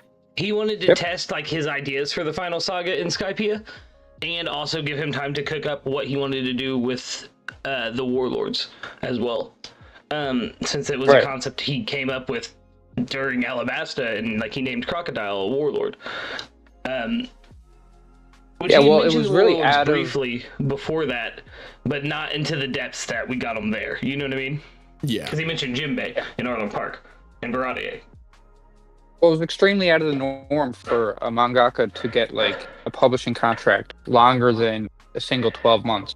And when he got offered like his first 5 year, it's like, oh wait, what? You guys, what? Hold on. Bro got So I can actually addicted cook. to those 3 words, those beloved 3 words that every One Piece fan absolutely adores. Is 5 more years. Like I got addicted to that shit. This is the first taste he ever had, though. You know. Yeah, and props to him, man, because like, you know, people say a lot of things the way Haki was introduced to the story and that it wasn't well thought out or whatever. But I disagree. I think he had his intentions for Haki well planned. He didn't plan on using that till the end, and with that being like the end all be all. Like, because if we're looking at Haki as this like belief in yourself, it's been drawn out a lot more. But that could have been, you know, like as funny as to say a Goku Spirit Bomb moment for Luffy in the final battle. You know what I'm saying? That could have been like the end all be all for Luffy's power up. And then when he realized he's going to extend everything, it's like, well, I'm going to introduce this to the entire series. And I think that's kind of how it shifted. Also, people confuse the difference between completing the power system and just thinking of the power system, because I agree with you. I just don't think, I think the specific, it's like you create your own sports, so you have an idea of the rules and everything, but you don't have the specific of like the loophole moments, what happens when it goes overtime, those kind of stuff. And Well, I think love that's that. what people keep Well, to get back on kind of track of the off-screen moment, like specifically the destruction of Birka, is that like if he was somebody who was perceived as like some sort of like god figure and he was able to take down an entire nation, does that mean that not a single Birkin had Haki to deal with the Logia? And like that's like one thing that I'm interested in, is because like it just takes one dude with good enough Haki to be able to like sock him on the jaw and knock that god complex right off, like, or a rubber boy. But like that's like so like nobody on that whole country was able to, like, I don't know, like it's interesting to think about, because I do believe that Oda had Haki more or less figured out. He just had to figure out how he would like to implement it. Yeah, I think so. That's a different conversation entirely. You know what I mean? Also, like Everybody on Birka's size of Paradise. Just saying. We also got information from like one perspective type of situation, not from NL, but like the source of information. I remember when Sengoku first talked about God Valley, and then we saw Kuma's flashback, there was some stuff that didn't line up with what Sengoku was saying. So I wouldn't be shocked that, you know, there was maybe another person's in NL, the opposite side, and there's another whole like explanation to it, you know, like, well, because it does give Kube, I could kiss you right on the face, because that's perfect transition. Yeah, because I know. It's finally time. What we've been waiting for. We gotta talk about God Valley. So other than the Void Century itself, which we could only really speculate about, this is the biggest off-screen event in all of One Piece, right? The cream of the crop. Anybody who was anybody, and everybody was at God Valley. It's like, oh, you were there. This mysterious event that was wiped from history, and then all of a sudden we find out every character we've met in the story was there. Buggy's dad was there. Oh, okay. No, but seriously, we got a bit with Kuma. We got to see a bit of it. We got like a small taste with Sengoku, and aside from that, it's all being up in the air. God I'm Valley ready was for it. very interesting. If all we got so far is all we ever get, I'm actually gonna be a little bit upset, but I'll be a little bit okay with it as well. I highly anticipate this will not be off-screened for much longer, especially with people think that Shiki is still gonna come into play. I think that's gonna be something that, like, maybe he can be the mouthpiece to spill the beans on more of that. Like with Figureland was there. Gabon was there, and he's now in the story. Exactly. So literally any panel we could be getting something God Valley adjacent. Like we need to figure it out. I already solved it. The Holy Knights are on Elbaf, right? Luffy and then we'll fight the Holy Knights, kick them off Elbaf. And then we'll get Gabon being like, I've encountered their kind before on God Valley, and it'll slip into a flashback. To be continued. And then he never 400 chapters later he finishes his sentence. Yeah. It's really interesting. Comes back, Luffy's like, oh, that's interesting, and then they just move on. Yeah, that was Offscreen too. We just see Robin taking notes, and then we never get it told to us. It's crazy though, because one thing that I think we could all agree with is that Rox will not remain an enigmatic figure. He will be brought up again, right? And how do you bring up Rox without, like, once all of his former crew members have been knocked down, like we presumably believe to be the case currently. Like Shiki is nowhere to be found, although I hope he's somewhere, right? Like Big Mom is, unaccounted for. Kaido is unaccounted for, both believed to be deceased, but not by me. And then it's all, there's no one left except for like the man himself, which I don't think Rox is going to make a return, but like there's no other individuals that can give us any kind of exposition on him outside of like these endgame figures like Gabon, like we're saying, or like Rayleigh. And I think that there's no way we end the story without figuring out more about this figure. Again, I don't think Rox is going to be brought back to life or is still alive or anything like that, but his name will be brought up again before the end of the story. It has to be. There's, and I've always said there's two candidates, Nika. Because like God Valley can be connected because of how there's a definitely parallel with Marineford with God Valley, and both Dragon and Luffy were the same age in those both events, so it could be like Dragon telling what really gave the nickname to his dad, hero. Or I've always said I love the idea that Bakken might be the one also talk about God Valley because she could connect to the mats because she was in both blocks and there's so much into this. Yep, Miss Bakken and Stussy. We still haven't seen. We haven't since right before Egghead when she was talking about on Sphinx about Weevil and stuff like that. Like that's still like a slow burning fuse, and we have no idea what's going on with her. She could easily blab about it with Marco when he's like reminiscing about Pops and stuff like that. It could literally come from so many different figures, but I think Gabon is probably like the most likely because he's right encountering here, you know what I mean? And encountering gods currently. Totally. So one way or the other, we got to figure out more about it, but it's just so crazy to think about, because that island straight got wiped off the map. Whether you believe that it's Thriller Bark or that it just got sunk or something, it's not on maps anymore. It's freaking gone. This had to be a showdown for the ages. This is crazy. We were talking about Shanks versus Mihawk, duels and stuff. Like imagine if instead of a 1v1 it's like a 30v30v30, we're getting the top of the top. It's crazy when you got bros like Garp and Roger just volleying their fists around and their Meito grade sword and shit like that, and then you've got the entire Rox cast, you've got God's Knights, you've got Gorosei, and insane. No, but guys, just think of titles. So we don't know when exactly Whitebeard, but let's say Whitebeard wasn't dead. The future strongest man in the world was there. The future strongest creature of all things, Kaido, was there. The three next Yonkos that in the beginning of the story were just menaces came from there. Future Gorosei Garling was made champion there. The future Pirate King made his name was also over there. Like, it's crazy. Just future title wise, the amount of like goats that were in just one event. Yep.